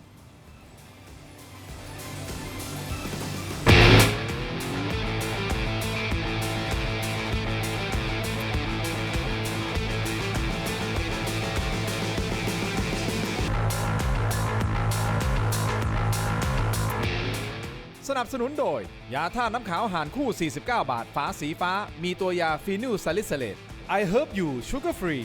ชุ่มคอ มีสารสกัดสมุนไพร 4 ชนิด กลับมากันต่อนะครับคุณผู้ชมอยู่กับคุณตู่จตุพรแล้วก็เสนโหนนะครับคุณผู้ชมครับท่านนายกรัฐมนตรีนะก็ขนรัฐมนตรีนะลงพื้นที่ไปเลยนะครับคุณผู้ชมครับเรื่องนี้นะก็ถูกมองว่าท่านนายกรัฐมนตรีก็ใช้บารมีของนายกรัฐมนตรีในการออกหน้าขอโทษ เพื่อที่จะลดอุณหภูมินะครับความโกรธแค้นของมวลชนที่เกิดขึ้นทางภาคใต้คุณผู้ชมครับแทนการที่จะไปย้ายท่านแม่ทัพภาคที่ 4 ออกจากพื้นที่ ไม่แน่ใจว่าเสโหนมองประเด็นนี้ยังไงครับในการที่ท่านนายกลงไปแล้วพร้อมรัฐมนตรีหลายท่านเลยนะฮะแล้วก็ยังมีอดีตแม่ทัพภาคที่ 4 ด้วยนะครับรัฐมนตรีคมนาคม นะรัฐมนตรียุติธรรมลงไปหลายท่านเลย คือเรื่องนี้เป็นการไปช่วยแก้ไขปัญหาแหละกับความรู้สึกที่ไม่ดีระหว่างภาครัฐกับประชาชน ซึ่งถือว่าถูกต้องแล้วล่ะถ้าไปเพียงแต่ว่าสิ่งที่ท่านนำไปเนี่ยคือระดับนโยบายปัญหาจริงๆคุณต้องสร้างความปลอดภัยในพื้นที่ให้ได้ซึ่งเป็นระดับปฏิบัติไง ครับ เหมือนคราวที่แล้วนู่นที่ท่านลงไปที่มันมีเรื่องว่าเขาทำอะไรได้ยังไงทำไมไม่มีข่าวเลยแหละข่าวกรองก็จะอ่อนอยู่ใช่ไหมข่าวนี้ก็เรื่องภาษาที่พูดอีกนะคือในพื้นที่เนี่ยค่อนข้างจะเหมือนกับไปลบต่อสู้กันมานานมั้ง22 ปีนี้นะมันก็เลยอ่อนๆไปค่อยๆล้าไปอะไรสักอย่างความเอาจริงเอาจังในเรื่องความคิดความเห็นต่างๆเนี่ยมันนโยบายยุทธศาสตร์ไม่ค่อยมีท่านไปก็โอเคแล้วล่ะแต่ว่าสมมุติว่าเรื่องของตาดีกาเนี่ยนะเราคุณบอกว่าเอากรมศึกษาไปทำอะไรไม่ได้หรอกแต่คุณต้องไปดูเรื่องของการส่งเงินเข้ามาแล้วก็แยกให้พวกเราคนของพวกปนที่ดีไม่ดีแล้วปนเดี๋ยวนี้ดีนะเพราะเขาเรียน2 ภาษาแล้วเรียนภาคพื้นฐานแล้วนะเขาปรับตัวมาเยอะแล้วล่ะแต่ไอ้ที่มันซ่อนอยู่ก็มีไม่ใช่ไม่มี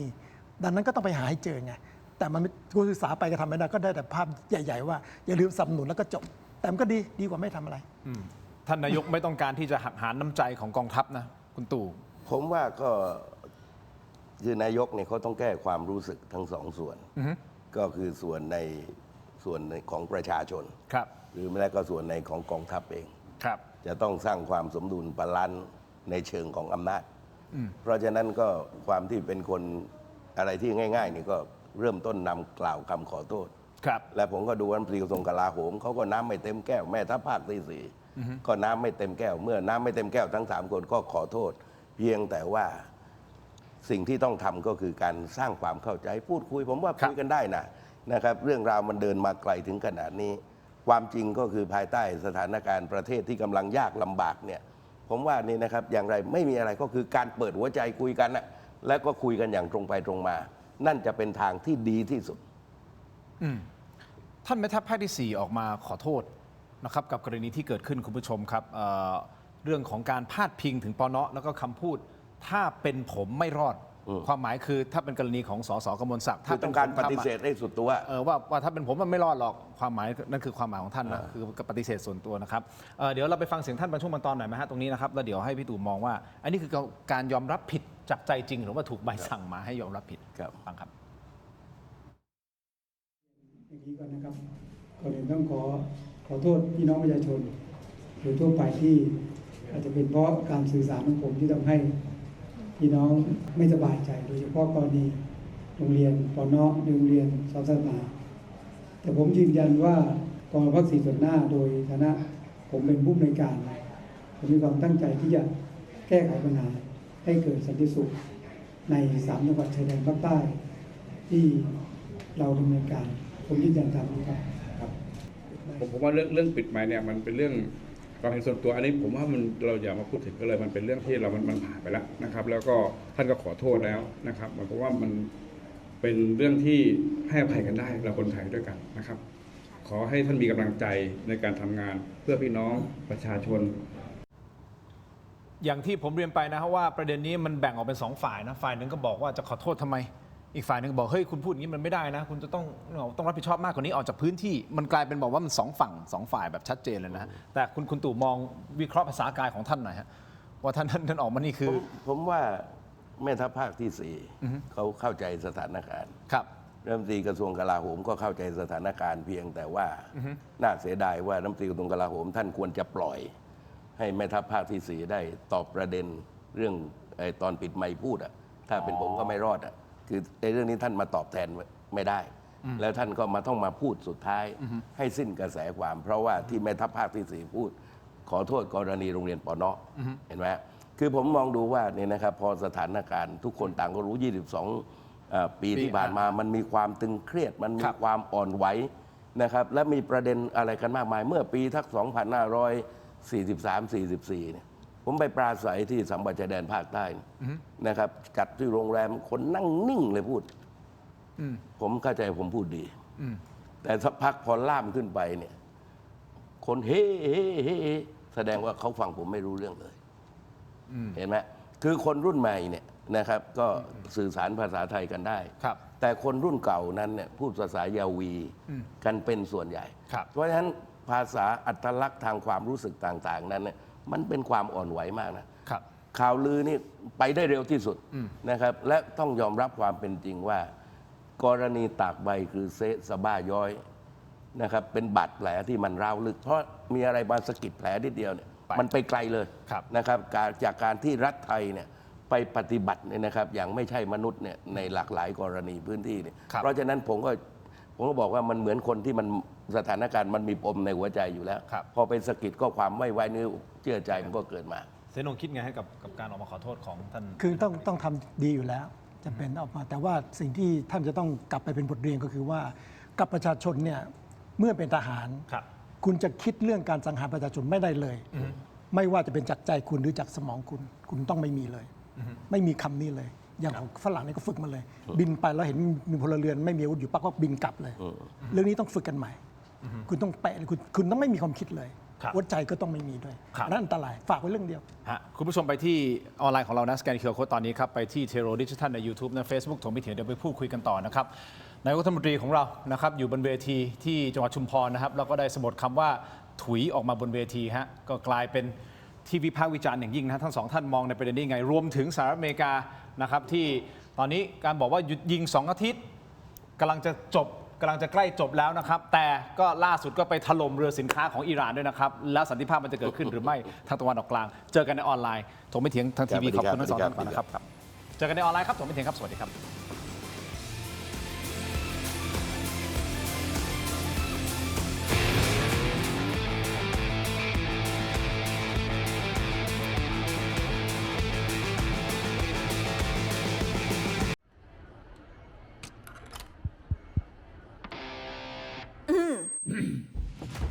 ไมบาซิน OTC รสส้มและรสมะนาว ยาอมบรรเทาอาการเจ็บคอ ช่วยระงับเชื้อในปากและลำคอ จากเกรเตอร์ฟาร์มาตรวจอ่านคำเตือนในฉลากก่อนใช้ยา เลือกสิ่งที่ใช่ ตอบโจทย์ชีวิตที่ชอบ Star Air Air Solar Hybrid ใช้พลังงานจากโซลาร์เซลล์และระบบอินเวอร์เตอร์ช่วยเซฟค่าไฟได้สูงสุดถึง 60% ให้ชีวิตง่ายและประหยัดมากยิ่งขึ้น กลับมากันต่อนะครับรายการถกไม่เถียงในช่วงของออนไลน์คุณผู้ชมครับเราไลฟ์กันอยู่นะฮะทางเทโรดิจิทัลใน YouTube นะครับ Facebook ถกไม่เถียงคุณผู้ชมที่ชมรายการอยู่นะครับก็รบกวนช่วยกดไลค์กดแชร์กันหน่อยนะฮะคอมเมนต์กันเข้ามานะครับวันนี้อยู่กับ2ท่านนะฮะแกนนำคณะหลอมรวมประชาชนครับคุณตู่จตุพรพรหมพันธ์นะครับรวมถึงท่านอดีตรองเลขาธิการสภาความมั่นคงแห่งชาตินะฮะหรือว่าสมชก็คือท่านพลโทพงศกรรอดชมพูหรือเสโหน่งนะครับเราวิเคราะห์กันอยู่นะครับกรณีของทางด้านของภาคใต้นะฮะกรณีเริ่มต้นจากสสกมลศักดิ์แล้วก็ไปถึงแม่ทัพภาคที่4นะครับจนไปถึงนายกรัฐมนตรีแล้วนะตอนนี้นะฮะท่านก็ลงไปทางภาคใต้แล้วสุดท้ายก็ไปที่จังหวัดชุมพรด้วยปรากฏว่ามันเกิดภาพเหตุการณ์บนเวทีนะซึ่งเราก็ไม่คุ้นชินนะฮะกับคนที่อยู่ในตำแหน่ง สูงขนาดนี้ของประเทศแล้วก็จะใช้วาจาแบบนี้ แต่เข้าใจว่าท่านอาจจะพูดในความแบบ อยากจะให้กินใจของประชาชนหรือเปล่าผมไม่แน่ใจนะโดยคุณผู้ชมแล้วไปชมคลิปบางช่วงบางตอนไหมกับบนเวทีกับคุณอนุทินชาญวีรกุลครับ โอเค ทุกอย่างเขาบอกหมดแล้วว่าวันนี้งานวันนี้มีเพื่อทำอะไรใช่ไหมอยากฟังผมอ่านไหมโอ้โหรัฐบาลให้ความสำคัญกับการท่องเที่ยวเป็นอย่างยิ่ง เพราะเราตระหนักดีว่าการท่องเที่ยวนั้นเป็นวิถีทางวัฒนธรรม และกลไกทางเศรษฐกิจทุยโถ่เอ้ยมาเจอพี่น้องแบบนี้ไม่ต้องอ่านพูดจากหัวใจโอเค อย่างนี้นะฮะคุณผู้ชมครับก็เป็นที่วิพากษ์วิจารณ์นะฮะไม่รู้จะมองมิติมันมองได้หลายมิติเอานะจะมองมิติ มองมิติของท่านนายกก็อาจจะเข้าใจว่าเนี่ยท่านอยากจะพูดจากใจอ่ะนึกออกไหมฮะก็ไม่ต้องมีหรอกสคริปต์นู่นนี่นั่นแต่เผอิญท่านถุยในบนเวทีมันก็สะดุ้งเหมือนกันนะก็ตกใจเหมือนกันนะไม่แน่ใจว่าทั้งสองท่านมองในประเด็นนี้อย่างไรนะครับ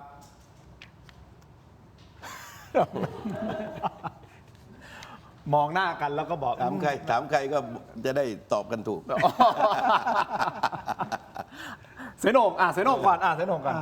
อันนี้มันเทคนิคการหาเสียงคือท่านกำลังเหมือนกับหาเสียงอยู่นั่นแหละ ยังหาเสียงอยู่แล้วต ก็ อนนี้ นี่ไงดูสิวิธีการเนี่ยคือการหาเสียงนั่นแหละแล้วก็ เหมือนคำว่า เป็นมวลชนของท่านท่านก็มีความสุขในการเวลาขึ้นเวทีแล้วอยู่กับมวลชนไม่มีความสุขนะเพราะฉะนั้นเนี่ยความรู้สึกที่ต้องมามีพิธีการอะไรต่างๆจะหายไป อันนี้เรา ความเห็นผมไม่ได้ว่ากันแต่ว่าการถุยเนี่ยมันจะเกินลิมิตไปนิดนึงเอาคำอื่นก็ได้เอาเบาๆอะไรเงี้ยแต่ว่าถ้าเวลาเสียงมีนะเรื่องแบบนี้เห็นบ่อย นั่นคือหาเสียงก่อนเลือกตั้ง ใช่ใช่ ถูกต้องไหมฮะ ใช่ มันก็จะมีแบบโอ้โห แล้วท่านก็ เล้า ติด ทางเวทีขึ้นมา ท่านก็ติดมาตรงนี้ อันนี้ก็เป็นที่วิจารณ์ได้นะว่าไม่ควรจะถุยออกมาพูดคำอื่นก็ได้ขำ ผมกำลังนึกถึงหัวอกของคนที่เขียนสคริปต์ ๆเขียนซะสวยงามเลย คืออย่างนี้ หัวอกของคนที่เขียนสคริปต์ คือทุกที่เนี่ยนะครับคือประเทศเราเดิมคล้ายๆปกครองด้วยหุ่นยนต์อ่ะพอขึ้นไปเปิดงานหรือว่าเปิดกล่าวคำประชุม ฮะ สคริปต์เขียนมาอ่านคือนายกเนี่ยถ้านายกไปทำแค่นี้เนี่ยเราก็กำหนดคุณสมบัติอ่านออกเขียนได้ก็พอแล้ว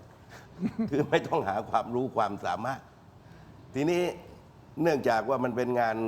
ชื่อมันก็ตรงอยู่แล้ว วันอะไรไหลใช่ม วันไหลวันไหล มันก็ไหลอ่ะ มันก็ไหล บางไหล ไปเลย วันไหลบางเบิด อ่าทีนี้คนที่เขามาเนี่ยมันก็จำนวนมากเนื้ออกไหมทีนี้นายกเนี่ยเขาคงจะชินกับสคริปต์กันเต็มทีแล้วแต่ว่าเนื่องจากว่าเขาต้องการอธิบายว่าต้องการพูดมาจากใจนะใช่ไหมทีนี้การนำเข้าสู่เรื่องอะมันก็ศิลปะแต่ละคนมันก็แตกต่างกันนะครับนายกก็อาจจะมีความรู้สึกว่าไม่เอาแบบนี้ต้องการจะพูดจากใจนะครับเพราะฉะนั้นคำว่าถุยออกมาเนี่ยก็ตัวผมว่าเขาไม่ได้คิดอะไรที่ไม่นั่นอ่ะแต่บอกไม่ต้องการแบบนี้นะครับคนมาขนาดนี้พูดมาจากใจซะดีกว่า แต่ว่าพอสวมหัวโขนนายกคนก็มีความรู้สึกว่ามันนายกถุยได้หรือเปล่าซึ่งความจริงถ้าทั่วไปมันก็เป็นเรื่องปกตินะ ทีนี้เนี่ยนะครับศิลปะทางการพูดคนมันก็ต่างกันนะครับผมก็เชื่อว่านี่นะครับ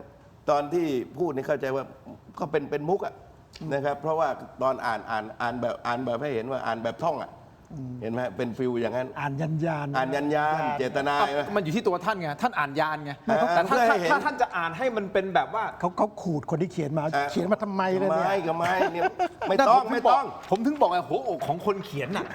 นึกออกป่ะโอ้โหเราอุตส่าห์เตรียมนึกออกป่ะปุ๊บหนีนะเนี่ยแล้ว ก็พอๆกับประวัติผู้วายชนนั่นแหละ เคยมีคนชั่วตายสักคนไหม มีคนดีทั้งนั้นแหละที่ตาย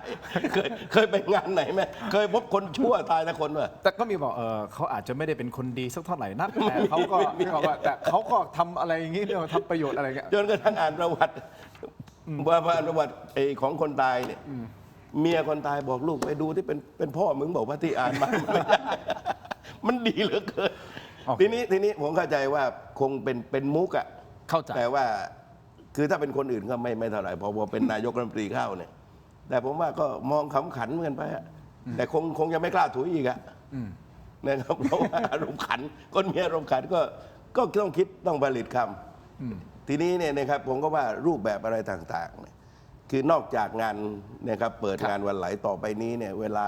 ผมก็เห็นด้วยนะครับ ว่าคนที่เป็นนายกรัฐมนตรีเนี่ยหรือแม้กระทั่งรัฐมนตรี ครับ ประเภทอ่านบทเนี่ยพอดีเพียงทำข้อมูลเนี่ยมันคร่าวๆมา ถึงเวลามันต้องดั้นสดอ่ะ ขอบคุณที่พูดประเด็นนี้ครับ เพราะว่าผมก็เป็นพิธีกรงานอีเวนต์หลายงาน แล้วก็มีรัฐมนตรีหลายท่าน อ่า ในอดีตที่ผ่านมา ก็สามารถที่จะนำสิ่งที่เขาเขียนมาแล้วพูดในความรู้สึกความเข้าใจของตัวเอง โดยที่ไม่ได้อ่านแบบลักษณะแบบอย่างที่ท่านอนุทินพยายามจะ เพราะว่าข้อมูลส่งมาก่อน แล้วก็อธิบายมันจะได้เป็นธรรมชาติ ทีนี้เนี่ยนะครับมันกลายเป็นว่าคนที่พูดไปกล่าวคนกล่าวเปิดอ่ะมันไม่ใช่นายกมันคือคนเขียนสคริปต์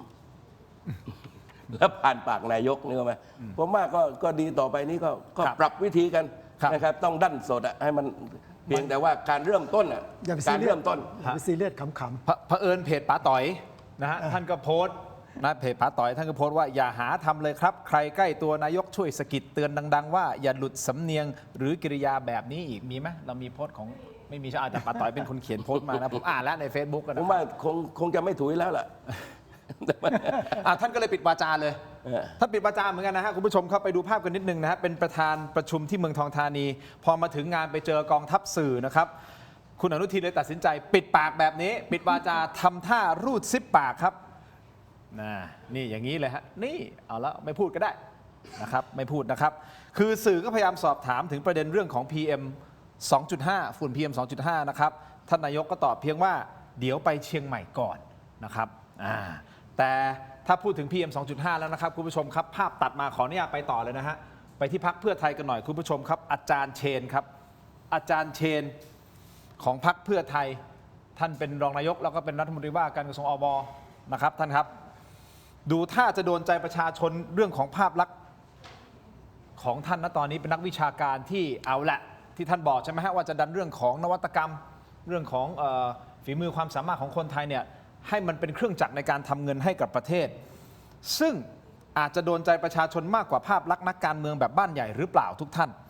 ซึ่งช่วงนี้กระแสของอาจารย์เชนนะฮะคุณผู้ชมก็มาครับมีผลงานที่ตอนนี้เป็นไวรัลโดยเฉพาะที่อาจารย์เชนผลักดันก็คือห้องปลอดฝุ่นครบวงจรเพื่อสู้กับวิกฤตฝุ่น PM 2.5 ที่มาจากฝีมือนักวิจัยไทยจากมหาวิทยาลัยเชียงใหม่ด้วยต้นทุนเพียง 3,600 บาทต่อห้องคำถามตอนนี้คงต้องถามคุณตู่ก่อนเลยนะครับเพื่อไทยกำลังจะกลับมาเป็นพรรคการเมืองที่ต้องเฝ้าจับตาและน่ากลัวอีกครั้งหรือไม่ครับผมว่าเขาเคยทำเรื่องที่มันใหญ่กว่าห้องฝุ่นนะคือหมายความตั้งแต่30 บาททำสงครามยาเสพติดทำหลากหลายเรื่องราวที่ผ่านมานั้นแต่ว่าท้ายที่สุดนั้นไม่สามารถรั้งความนิยมได้สำคัญคือเรื่องจุดยืนทางการเมืองจุดยืนมันเป็นเรื่องจิตวิญญาณนะครับก็คือหมายความว่าถ้าจุดยืนแข็งแรงไม่เปลี่ยนนะครับตั้งแต่ระบาดสัตว์ข้ามขั้วแม้กระทั่งคราวนี้ก็ตามนะครับมันจุดยืนมันแลกกับความสูญเสียความไว้เนื้อเชื่อใจของประชาชนวันที่ผมบอกว่าเขาจะเหลือคะแนนเพียงแค่ครึ่งเดียวเขาได้70 บวกลบคนในพรรคเพื่อไทยหลายคนด่าผมกันนะครับวิพากษ์วิจารณ์ว่าเป็นไปได้ไงแต่ท้ายสุดก็เป็นอย่างนั้นดังนั้นเนี่ยนะครับคือตัวอาจารย์เชนเขามีดีอยู่อย่างคือเขาไม่มีเรื่องมีราวกับใครเขาอาจจะโชคดีที่เพิ่งเข้ามานะครับแต่ว่าไอการที่ไม่มีเรื่องแล้วเขาท่วงทำนองลักษณะสร้างสรรค์ก็เป็นจุดขายของเขาแต่ว่าเวลาที่คนตัดสินใจทางการเมืองนั้นเรื่องจุดยืนจะมาเป็นเรื่องหลักอย่างที่ผมบอกว่าเรื่องงานใหญ่ๆก่อนหน้านี้ยังรั้งไม่ได้เมื่อเสียจุดยืนทางการเมืองไปเสนมองไงครับเห็นด้วยนะเพราะว่าเรื่องนี้เป็นเรื่องเหมือนงานวิจัยอ่ะจริงๆมันต้องมีต่อด้วยนะต้องมีวิจัยเชิงปฏิบัติการด้วยคือเอาไปลองลงในพื้นที่ก่อนไอ้นี่มันเป็นห้องแบบห้องแลบทุกอย่างคุมหมดไงแล้วลองไปในบ้านจริงๆธรรมดาได้ไหมสำเร็จไหมอันนี้ต้องลองคือท่านจริงๆก็แนะนำท่านไปทำ2 เรื่องเอาที่อยู่บนเชลฟ์คือบนหิ้งเอามาลงพื้นที่จริงด้วยวิจัยในพื้นที่จริงเอา2 อันเนี่ยมาเทียบกันแล้วก็เสนอความเห็นได้แต่มันยังเล็กไงก็เล็กมันไม่ได้ช่วยให้เพื่อไทยนี่แข็งแรงขึ้นมาได้หรอก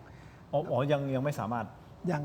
แต่ว่าคนเนี่ยอาจจะนิยมส่วนตัวของอาจารย์เจนก็แค่นั้นเองแต่ว่าที่จะทำให้เพื่อไทยแข็งแรงผมว่ายากเพราะไม่มีหลายเรื่องมันไม่ได้เกิดจากไม่ได้เกิดจากท่านมันเกิดจากรอบๆท่านอ่ะไปสร้างบรรยากาศอะไรแปลกๆทั่วไปหมดใช่ไหมแล้วสุดท้ายเนี่ยเดือนหน้ามั้งที่ว่าผู้นำจิตวิญญาณจะออกมาใช่ป่ะเดือนหน้าข่าวว่าอย่างนั้นสมมุติว่าเป็นอย่างนั้นออกมาจริงนะไอ้ทุกอย่างก็จะเทไปตรงนั้นอาจารย์เชนก็จะหายไปในไซลมและแสงแดดเหรอฮะเสนมองงั้นลองดูสิลองดูสิจริงป่ะข่าวสื่อไปทั้งนั้นหมดละแล้วถ้าก็ทำงานอย่างเงี้ยโอเคก็มีเรื่องของอีเวนท์ที่จะอธิบายเรื่องของงานของท่านอ่ะงานทางมหาวิทยาลัยงานวิจัยก็ต้องอย่างนี้อยู่แล้วไม่แปลกแต่ทำให้เพื่อไทยเนี่ยกลับมาแข็งแรงเนี่ยยังเป็นคำถามในมุมของเสนคิดว่าเพื่อไทยจะกลับมาแข็งแรงได้อย่างไรคือจริงๆเนี่ยมันอยู่ในห้องเขาเรียกกันในอ่างเดียวกันระหว่างเพื่อไทยกับภูมิใจไทยคุณสู้กัน2 พรรคคุณสู้กันคุณจะแย่งยังไงภูมิใจไทยได้มาเยอะเพราะว่าเพื่อไทยหายไปดูจำนวนก็ได้เปอร์เซ็นต์ก็เป็นแบบนั้นอ่ะมันเปอร์เซ็นต์มันอย่างนั้นเลยเป๊ะๆเลยตามตัวเลขเลยบวกลบนิดหน่อยดังนั้นเนี่ยถ้าคุณจะสู้คุณต้องหันไปสู้กับภูมิใจไทยแล้วคุณจะสู้ไหมในเมื่อคุณเป็นรัฐอะไรเขาเรียกอะไรเป็นผู้ร่วมรัฐบาลอ่ะคุณต้องเดินตามพรรคแกนนำแล้วคุณจะสู้ได้ไงไม่มีทางเลยเก็บกระสุนไปเรื่อยๆไม่ยากเขาถ้าคุณเด่นขึ้นมาคุณก็โดนเขาบี้ไปไม่รอดหรอกอย่างนั้นเลยถึงแม้ผู้นำจิตวิญญาณที่จะออกมาในก็ท่านก็จะเดินงานของท่านก็เป็นเรื่องส่วนตัวท่านไปเพื่อจะให้กระแสของท่านเนี่ยมาช่วยพรรคแต่เมื่อพรรคไปอยู่ตรงนั้นแล้วมันจะไม่มีผลงานไงทำให้มียังไงมันก็จะถูกรัศมีของภูมิใจไทยกดใช่คุณตู่มองในประเด็นนี้น่าสนใจนะฮะคือความเป็นจริงตอนจัดตั้งรัฐบาลครับ4 กระทรวงที่นั่งว่าการกันเนี่ยกระทรวงอวนี่เล็กกว่าเพื่อนนะก็คือบรรดานักการเมืองเขาขำกันทั้งนั้นนะครับก็คือหมายความว่า1 กระทรวงเกษตรกระทรวงศึกษากระทรวงแรงงานและอว ถ้าให้เลือกก่อนไม่มีใครเลือกอบทักคน ครับ ใช่ไหมเพราะว่าหลักของมหาลัยนั้นเนี่ยไม่มีอะไรเข้าไปแทรกได้นะครับปกครองยากที่สุดก็คือนักวิชาการปกครองนักวิชาการเหมือนหมอปกครองหมอเมื่อไหร่ก็ทะเลาะกันเมื่อนั้น ครับ ทีนี้มันก็มีเรื่องนวัตกรรมที่มันเพิ่มเติมอยู่ที่อวซึ่งก็นวัตกรรมก็มีหลายช่องทางที่มันเป็นปัญหาในปัจจุบันนี้เหมือนกัน ทีนี้พอใช้ช่องนวัตกรรมเนี่ยมันไปละเว้นในหลากหลายเรื่องแล้วก็กลายเป็นปัญหาเนี่ยผมก็มองว่าเนี่ยนะครับว่าณขณะนี้เนี่ยนะครับตัวอาจารย์เชนเนื่องจากที่ผมบอกว่าคือเขาเดี๋ยวสักพักมันคนรักคนเกลียดมันไม่มีอารมณ์บางทีพอถึงเวลาการเมืองบางทีมันเป็นเรื่องรักก็สุดเกลียดก็สุด ครับ ของเขามันไม่รักไม่เกลียดมัน จะไปเรื่อยๆนิ่งๆ มันจะไปแบบนั่งตกปลาอยู่ริมตลิ่งอะไรประมาณอย่างนั้นนะเพลงหม่อมถนัดศรี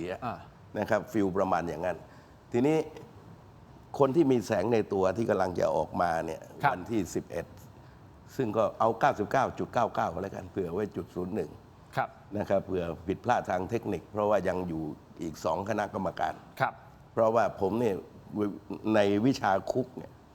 จะต้องเผื่อเหลือเผื่อขาดเสมอ ครับ เพราะว่านี่นะครับถ้ามันมีเรื่องราวหมายความว่ามีคุณสมบัติที่จะได้รับการพักโทษ ผมเห็นหลายคนก็ไม่ได้รับการพักโทษเหมือนกัน ครับ เพราะฉะนั้นเรื่องของคุณทักษิณนั้นเนี่ยวันนี้ก็คิดว่า 99.99 เผื่อไว้ เผื่อไว้ เผื่อไว้นะครับ 01อ่ะ เพราะนี่นะครับ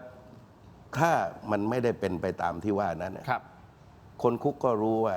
นะครับถ้ารู้วันเข้าเนี่ยทุกคนไม่รู้สึก จะติด5 ปี 10 ปีก็ไม่เป็นไร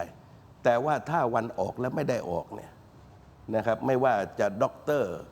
หรือแม้กระทั่งไม่รู้หนังสือเท่ากันหมดนะครับ คือรั่วครองสติไม่ได้ ครับ ภาษาคุกเขาก็จะรู้กันอย่างนั้น ทีนี้เนี่ยนะครับผมว่าณขณะนี้ก็ไอ้ที่แน่ๆว่าแช่แป้งเนี่ยผมก็เห็นแล้วบางคนเนี่ยเคยนะครับกว่าอัยการจะสั่งฟ้องมาสั่งฟ้องเนี่ยนะครับวันที่ 84 ที่ยังไงต้องปล่อยเขาอะอำลากอดลากันแล้ว หลังจากนั้นเนี่ยนะครับติดคุกต่อ 7 ปีนี่ก็มีนักเคลื่อนไหวดังๆเนี่ยผม ครับ ยกตัวอย่าง ครับ เพราะฉะนั้นคุกไม่มีอะไรแน่ แต่ถ้าท่านออกมาผู้นำจิตวิญญาณออกมาจะช่วยพัก คื กระแสขึ้นมาได้ไหม ปัญหาว่าหนึ่งที่คุณนุ้งยิงพูดว่าจะวางมือทางการเมืองเนี่ย ครับ ซึ่งก็คนฟังก็ไม่ค่อยตื่นเต้นแล้วเหมือนกับไปดวงจันทร์แล้วไม่ค่อยตื่นเต้นอ่ะคือหมายความว่ามันก็เอาอีกแล้วอ่ะเอาอีกแล้วอ่ะ ครับ ทีนี้หนึ่งถ้าวาง2ไม่วางต้องยอมรับเลยนะครับว่าอย่างไรนี่นะครับตัวคุณทักษิณเขามีแสงในตัวเนี่ย ครับ มีออร่านะครับข่าวเนี่ยก็จะพุ่งหาเขานะครับถ้าเขาไม่วางเนี่ยเพราะฉะนั้นเนี่ยนะครับทิศทางทางการเมืองก็จะไปรวมอยู่ที่เขานี่ก็เป็นหลักธรรมชาติอยู่แล้วเอาอาจารย์เชนมานั่งเทียบกับนายกทักษิณมันเทียบกันไม่ได้อยู่แล้ว ครับอ่ะคุณผู้ชมครับก็ต้องรอดูกันต่อไปว่าเป็นยังไงนะครับ แต่มีอีกประเด็นหนึ่งฮะที่คุณประกรณ์นินประพันธ์ท่านรองนายกรัฐมนตรีนะครับก็บอกว่ารัฐบาลกำลังพิจารณาที่จะดำเนินการออกพระราชกำหนดหรือพรกกู้เงินนะฮะวงเงิน 500,000 ล้านบาท เพื่อเตรียมความพร้อมรองรับวิกฤตการณ์ที่อาจจะเกิดขึ้นได้ 500,000 ล้านนะครับสถานการณ์บ้านเมืองของเรามันวิกฤตถึงขั้นต้องกู้เงินมากขนาดนี้แล้วใช่หรือไม่แน่ใจว่าทั้งสองท่านมีความคิดเห็นตรงนี้อย่างไรเพราะเขาบอกว่าอาจจะมีเหตุการณ์เรื่องของผลผลิตทางการเกษตรออกมาไม่ดีเนื่องจากว่าเป็นผลของเอลนิโญถูกไหมน่าจะใช่ ผมจำผิดอันนี้ นิโย เออ เอลนิโย เอลนิโญใช่ไหมเอลนิโญตอนนี้เอลนิโญใช่ไหมถ้าผมพูดไม่ผิดนะเอลนิโญใช่ครับก็เลยบอกจะต้องมีเงินกู้ออกมาสถานการณ์ปัจจุบันมันอาจจะต้องเร่งด่วนและฉุกเฉินเป็นกรณีฉุกเฉินท่านคิดยังไงครับว่า500,000 ล้าน แนะนำให้คณะรัฐมนตรีไปดูหนังแนวตั้ง ดูละครซีรีส์แนวตั้งดีกว่า ไปดูหนังแนวตั้ง ของ ละค จี รคุณธรรมอะ ละครคุณธรรมอะเขาบอกว่าห้ามแจกต้องไปให้ประชาชนมีรายได้ มีเงินมีการเรียกว่าหมุนทางเศรษฐกิจ สร้างงานสร้างรายได้ ไม่ใช่ไปแจก นี่ฟังดูแล้วก็โอเค เดี๋ยวก็ต้องมีการแจกไปที่ประชาชนนู่นนี่นั่นคนละ1,000-2,000 อะไรไปเรื่อยอ่ะอันนี้คือความล้มเหลวของระบบ อันนี้อันตรายมาก คือเขา แล้ว บอก 500,000 ล้านเนี่ยนะสมัยคุณท่านนายกยิ่งรักษณ์ขออนุญาตนามท่านเนี่ยจะมาทำรถไฟเนี่ยรู้สึกไม่ถึงด้วยซ้ำไปมันหย่อนกว่านี้ด้วยนะโอ้คุณจะเป็นจะตายกัน อันนี้มันละลายแม่น้ำเลยนะ หายหมดนะ คือท่านประกรณ์อธิบายเพิ่มเติม นะฮะเขาบอกว่าตอนนี้สถานการณ์เงินคงคลังในปัจจุบันมันค่อนข้างน้อย และมีความตึงตัวขณะที่ประเทศกำลังเผชิญความเสี่ยงรอบด้าน โดยเฉพาะปัจจัยภายนอกที่คาดการณ์ได้ยากทั้งสถานการณ์สงครามและวิกฤต สภาพแวดล้อมอย่างปรากฏการณ์ซูเปอร์เอลนีโญที่จะส่งผลกระทบต่อผลผลิตทางการเกษตรและเศรษฐกิจในวงกว้างรัฐบาลจึงต้องมีงบประมาณสำรองเพื่อเตรียมพร้อมรับมือสถานการณ์ฉุกเฉินเหล่านี้นี่ฮะมันง่ายไป แล้วฮะ คุณทำอะไรง่ายไป คุณทำอย่างอื่นได้ไหมคุณลดการค่าใช้จ่ายรัฐบาลมาคุณใช้จ่ายฟุ่มเฟือยแล้วกันลดได้ไหมคุณตู่คิดไงครับคือร่างงบประมาณรายจ่ายเนี่ยนะครับ 3.7 ล้านนะก็เป็นตัวเลขแบบปกติ เพียงแต่ว่าเมื่อสถานการณ์สงครามอิหร่านอิสราเอลอเมริกาเนี่ย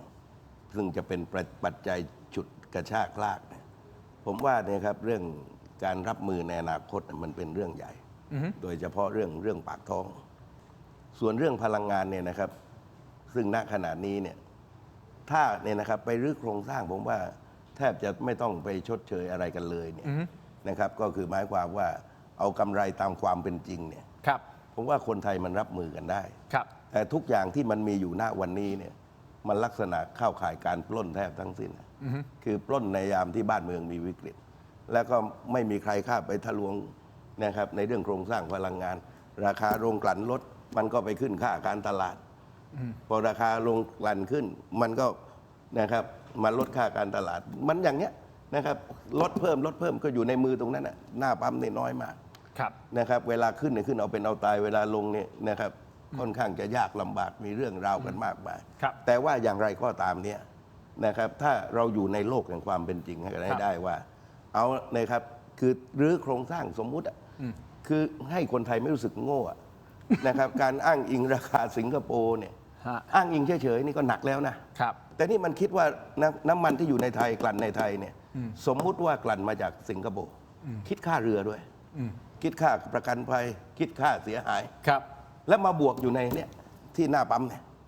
มันไหวรวมทั้ง FT ค่าไฟค่าไฟด้วยไปพร้อมกันเลยโรงงานก็ไม่ต้องเดินนะครับมีสถานะนี่นะครับไม่มีอาชีพอะไรที่สบายขนาดนี้ผมก็มองดูว่าคือณขณะเอาความจริงในการแก้ไขปัญหาที่เรียกว่าจะต้องปฏิรูปมันก็เล็กไปต้องปฏิวัติโครงสร้างชำระล้างกันขนาดใหญ่เพราะนี่ครับการอ้างว่าที่ไหนเขาก็ทำโลกเขาทำทำไมน้ำมันญี่ปุ่นถูกเราถ้ามันแน่จริงเห็นไหมคือราคาความเป็นจริงเท่าไหร่เนี่ยนะครับคุณก็ว่าตามนั้นแต่สมมุติตั้งราคาสมมุติอ้างว่าเนี่ยนะครับอ้างอิงสิงคโปร์แก๊สก็เหมือนกันเอามาจากอ่าวไทยมายานาดาก็สมมุติว่ามาจากซาอุนะมันไกลขนาดไหนคุณตู่กำลังจะบอกแก้ปัญหาให้ตรงจุดไอ้พรกกู้เงิน500,000 ล้านมันง่ายไปมันง่ายคือหมายความว่าถ้าจำเป็นนะครับและผมเองก็ยังเห็นว่าประเทศเรามันมีเงินที่มันอยู่ในเช่นสหกรณ์นะครับหรือว่าหน่วยงานอื่นๆกันมากมายเนี่ยคือแทนที่ว่าจะใช้อัดยายซื้อขนมยายเนี่ยถ้าจะเป็นต้องทำไมไม่กู้ภายในนะครับก็กระจายแล้วก็มีดอกเบี้ยให้เขาไปนะครับพอกู้ต่างชาติเนี่ยนะครับเงินกู้บางเนี่ยนะครับใช้หนี้กันเป็นชาติยังไม่หมดนะครับพูดง่ายๆว่าสมัยก่อนต้องคูณ3เติมสักนิดนึงน้ำมันเวเนซุเอลายังไงก็ออกมาปลายเดือนเนี้ยแต่มาถึงไทยช้าหน่อยผมต้องไปผ่านสลัดแล้วก็มีขั้นตอนแล้วแต่ยังไงต้องออกมาแล้วประมาณ 30% ของตลาดโลกจากเวเนซุเอลาใช่พลังสำรองก็ดับหนึ่งก็ใช่เขาเบอร์ 1ของโลกแต่ว่าจะเป็นน้ำมันหนักผู้ดีเซลนะจะออกมาทำก็สั่งแล้วก็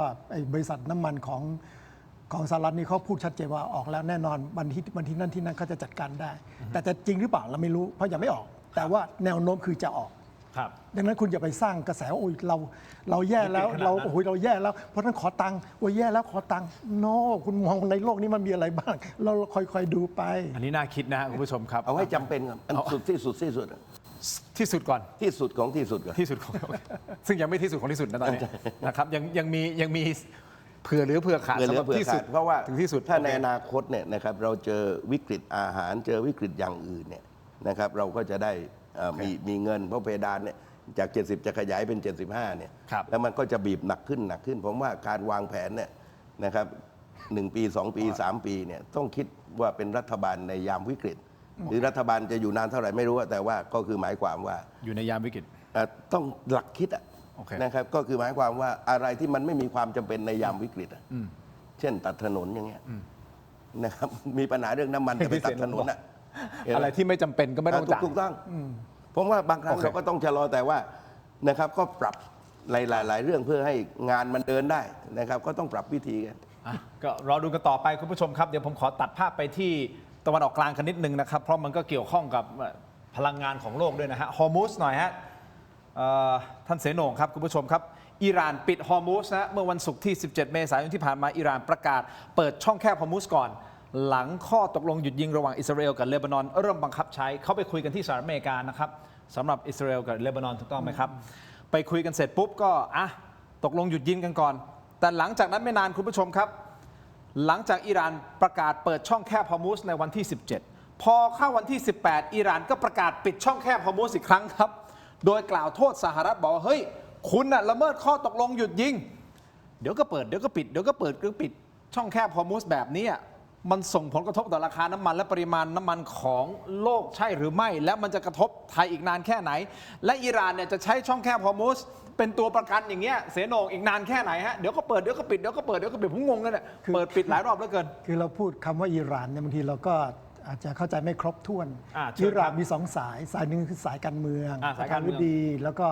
ตัวของรัฐมนตรีต่างประเทศที่มาคุยกับทรัมป์เนี่ยนะอีกสายหนึงก็คือสายผู้นำจิตวิญญาณกับ IRGC ก็คือหน่วยทหารกับหน่วยที่ควบคุมประชาชนเขาเนี่ยเขาไม่ได้ไปด้วยกันนะเหมือนกับที่เรือมายุรีเราโดนเอาคนละสายตอนแรกที่ทูตอิหร่านประจำประเทศไทยบอกว่าเราเป็นมิตรกันเราก็นึกว่าเป็นมิตรจริงเดินมาโดนยิงเลยแล้วก็บอกว่าเป็นศัตรูใช่ไหมอันนั้นเนี่ยมันเป็นเรื่องแบบนี้อินเดียเขาบอกว่าอินเดียจีนผ่านได้ใช่ไหมอินเดียโดนยิงไปใช่ป่ะเมื่อ2 วันก่อนอะไรทั้งหมดเนี่ยมันแปลว่าคนสั่งเนี่ยมันไม่ใช่คนที่มองยุทธศาสตร์คือทั้งหมดตั้งแต่วันแรกละ48 คนนั่นแหละคนที่มีแบบมองภาพใหญ่เป็นหมดไปละที่เหลือก็เลยแต่ว่าทหารชั้นล่างๆที่เขาจะมีบัญชีเป้าหมายแล้วก็มีความรู้สึกว่าเขาต้องใช้กำลังอะไรต่างๆมันก็จะคิดอีกแบบหนึ่งเขาก็จะไม่เอาแล้วก็ยังไปด่าตัวที่ไปประชุมด้วยคือรัฐมนตรีต่างประเทศว่าเป็นคนโง่คนโง่ใช่ไหมสตูปิดเนี่ยคือด่าเลยด่าคนของตัวเองอะไรเงี้ยอันนั้นก็คือเขากำลังปรีแตกระหว่างสายการเมืองปกติกับสายทหารที่เป็นผู้นำจิตวิญญาณจริงๆเขาแยกมานานแล้วล่ะแล้วมันจะค่อยๆเป็นไปอย่างนั้นแต่สิ่งที่เกิดขึ้นอีกก็คือตัวของสหรัฐก็มันจะใกล้หมดเขตแล้วเนี่ยเขาก็จะแสดงให้ตัวอิหร่านหรือจริงๆ IRGC เท่านั้นแหละไม่เกี่ยวกับทางวิธีหรอกที่จะบอกว่าคุณต้องยอมผมนะถ้าไม่ยอมต่อไปผมจะปิดล้อมเตหะรานที่เขาบอกที่จะบอกปิดให้เป็นอะไรยุคหินอะไรเงี้ยก็คือตัดสะพานไฟฟ้าเนี่ยอาจจะมีน้ำที่เขาไม่ได้พูดมีน้ำประปาด้วยเพราะว่าอิหร่านขาดน้ำหนักมากมันจะกลายเป็นเกาะที่ไม่มีใครติดต่อได้ติดต่อมาข้างนอกก็ไม่ได้คนที่เป็นพวกชนกลุ่มน้อยหรือว่าประชาชนที่อยากได้ประชาธิปไตยก็อาจจะขยับได้อะไรเงี้ยแล้วก็ช่วงนั้นสหรัฐก็ไปคุมเชิงให้ไม่ทางนี้มาโจมตีหรือว่าติดต่อสื่อสารไม่ได้พวกนี้ก็ลุกคือได้เขาคิดอย่างนั้นนะคือหมายถึงว่าจะให้ลุกคือจากภายในเขาคิดแบบนั้นให้ประชาชนของเขาเฮ้ยไม่ไหวแล้วโดนตัดน้ำตัดข้าวตัดอะไรก็แล้วแต่ในเมืองเนี่ยส่วนมากเป็นคนของรัฐบาลอยู่แล้วล่ะตามนี้ก็บอกว่ามีคนมาลงชื่อเขา14 ล้านคนแต่อิหร่านมีประมาณ90 กว่าล้านคนดังนั้นหายไปมีแค่1 ใน 4หรือ1 ใน 5ที่เป็นฝ่ายเขาโดยแท้ข้างนอกไม่ใช่เลยไงนี่คือสิ่งที่สหรัฐเขามองเราเสร็จแล้วเขาก็เลยไปจับอันนั้นไปจับไปเรือของอิหร่านใช่ป่ะมีทั้งเรือเขาบอกเขานี่เนี่ยก็คือเมื่อคืนนี้เดี๋ยวขออนุญาตเสริมนิดเดียวฮะเมื่อคืนนี้ประธานาธิบดีโดนัลด์ทรัมป์และกองทัพสหรัฐก็เปิดเผยว่าได้ยิงทูสกาเรือสินค้าติดธงอิหร่านที่กำลังเดินทางจากจีนมาที่ท่าเรือบันดาอับบาสของประเทศอิหร่านนะครับคุณผู้ชมเนี่ยมีโพสต์ของท่านด้วยนะครับด้านกองทัพอิหร่านบอกว่าเรือลำนี้เดินทางมาจากจีนแล้วก็เตือนสหรัฐด้วยว่ากองกำลังของสาธารณรัฐอิสราเอลอิหร่านจะตอบโต้การกระทำอันเป็นโจรสลัดติดอาวุธของกองทัพสหรัฐในเร็วๆนี้พร้อมกับประกาศว่าอิหร่านจะไม่เจรจาสันติภาพเพิ่มเติมกับสหรัฐอีกแล้วอันนี้คือ IRGC เนี่ยมาเทคคือมาเป็นตัวที่จะแสดงตัวแทนรัฐมนตรีต่างประเทศคือฝ่ายการเมืองพูดง่ายๆทหารเนี่ยเหมือนยึดอำนาจไกลๆแล้วบอกฝ่ายการเมืองคุณอย่าแหยมผมเนี่ยเป็นคนคุมประเทศนี้โอ้แล้วตรงนี้มันจะไปยังไงถ้าอย่างนี้ก็คือไอ้ช่วง2 สัปดาห์เนี่ยมันคงจบไม่ได้ละแล้วคนที่จะมาคุยด้วยเนี่ยก็คือตัวของรัฐมนตรีต่างประเทศก็คงไม่มีน้ำหนักแล้วต้องเป็นฝ่ายแล้วตัว IRGC ก็ไม่เปิดเผยตัวไม่ได้เพราะถ้าเปิดเผยตัวมาก็โดนถล่มอีก เห็นไหมมันล็อกแล้วดังนั้นมันจะกลายเป็นวิธีการปิดล้อมของสหรัฐปิดล้อมข้างนอก ก็คือสินค้าจากจีนที่ว่ามาเนี่ยแล้วก็เรือของอิหร่านตีกลับไป10 กว่าลำแล้วก็ไปยึดเรือด้วยแล้วก็ไปพอพ้นช่วงนี้ก็จะไปปิดล้อมเตหะรานให้เหมือนกับเมืองที่ถูกปิดล้อมนี่คือภาพการรบที่ผมคิดเองนะที่มีโอกาสจะเป็นอย่างนี้ได้ ใช่ ที่มองมีโอกาสจะเป็นอย่างนี้ได้นั่นหมายว่าถ้าเป็นอย่างนี้มันก็บานปลาย แต่นี่คือเป็นเป้าหมายของเขาอยู่แล้วคือทรัมป์ต้องการปิดล้อมให้ยอมแพ้ คือผมขอมองต่างนิดนึง โอเค คือผมที่ติดตามก็คือว่าอเมริกาเนี่ยชนะกับได้ทุกประเทศยกเว้นประเทศที่มีอุดมการณ์หมายถึงว่าหลังสงครามโลกครั้งที่2มาเนี่ยเวียดนามเนี่ยสหรัฐเหนือทุกกรณีนะครับแต่ว่ากองทัพเวียดกงที่มีโฮจิมินห์เป็นผู้นำเนี่ยนะครับตายเท่าไหร่นะครับคนก็มาเพิ่มตลอดท้ายที่สุดนั้นเนี่ยนะครับประชาชนอเมริกันเองเนี่ยเขารับไม่ไหวที่ต้องกดดันท้ายที่สุดก็ต้องถอนทัพออกจากเวียดนามกรณีของอิหร่านเนี่ยเขาก็ได้บทเรียนจากลิเบียแม้กระทั่งอิรักก็ตามลิเบียก็จุดไฟข้างในมาก่อนนะครับเอานักเรียนนอกที่ไปเรียนมาก็ปลุกจนขับไล่แล้วอเมริกาก็ไปจัดการสังหารกาดาฟีเดี๋ยวนี้ประเทศไม่มีสภาพเห็นไหมอิรักนี่ก็สูตรเดียวกันก็ฆ่าผู้นำท้ายที่สุดก็ถูกละเลงเหมือนตามความที่เห็นทีนี้กรณีของอิหร่าน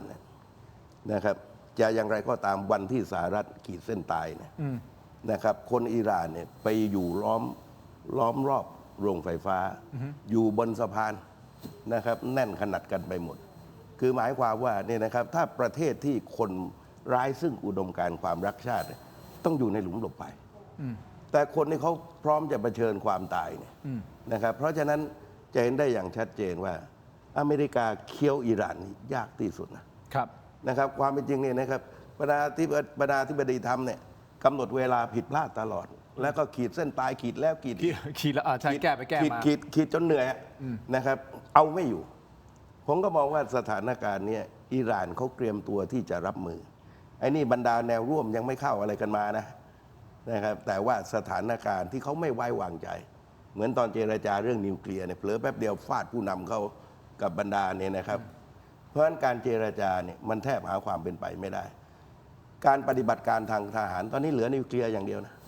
แต่ว่าสิ่งที่เขาไม่รู้ว่าอิหร่านมีอะไรนะครับก็คือว่าอเมริกาเนี่ยเคยโดนสงครามทีเดียวก็คือญี่ปุ่นโจมตีเพิร์ลฮาร์เบอร์ที่เหลือทำสงครามนอกพื้นที่กันทั้งหมดแต่ครั้งนี้ก็ไม่มีใครรู้เช่นเดียวกันว่าอะไรจะเกิดขึ้นนะครับเพราะฉะนั้นผมก็มองอีกมุมหนึ่งว่านะครับผมอาจจะไม่ได้เข้าข้างอเมริกาเพราะผมไม่เห็นด้วยกับวิธีการที่ไปจับประธานาธิบดีเวเนอย่างเงี้ยแล้วก็เพื่อจะเอาน้ำมันยัดข้อหายาเสพติดเขานะครับกัดดาฟีก็เรื่องก่อการร้ายซัดดัมฮุเซนอาวุธชีวภาพก่อการร้ายยัดข้อหาเขาความจริงก็คือต้องเขาพูดชัดเจนเขาต้องการน้ำมันแร่หายากนะครับ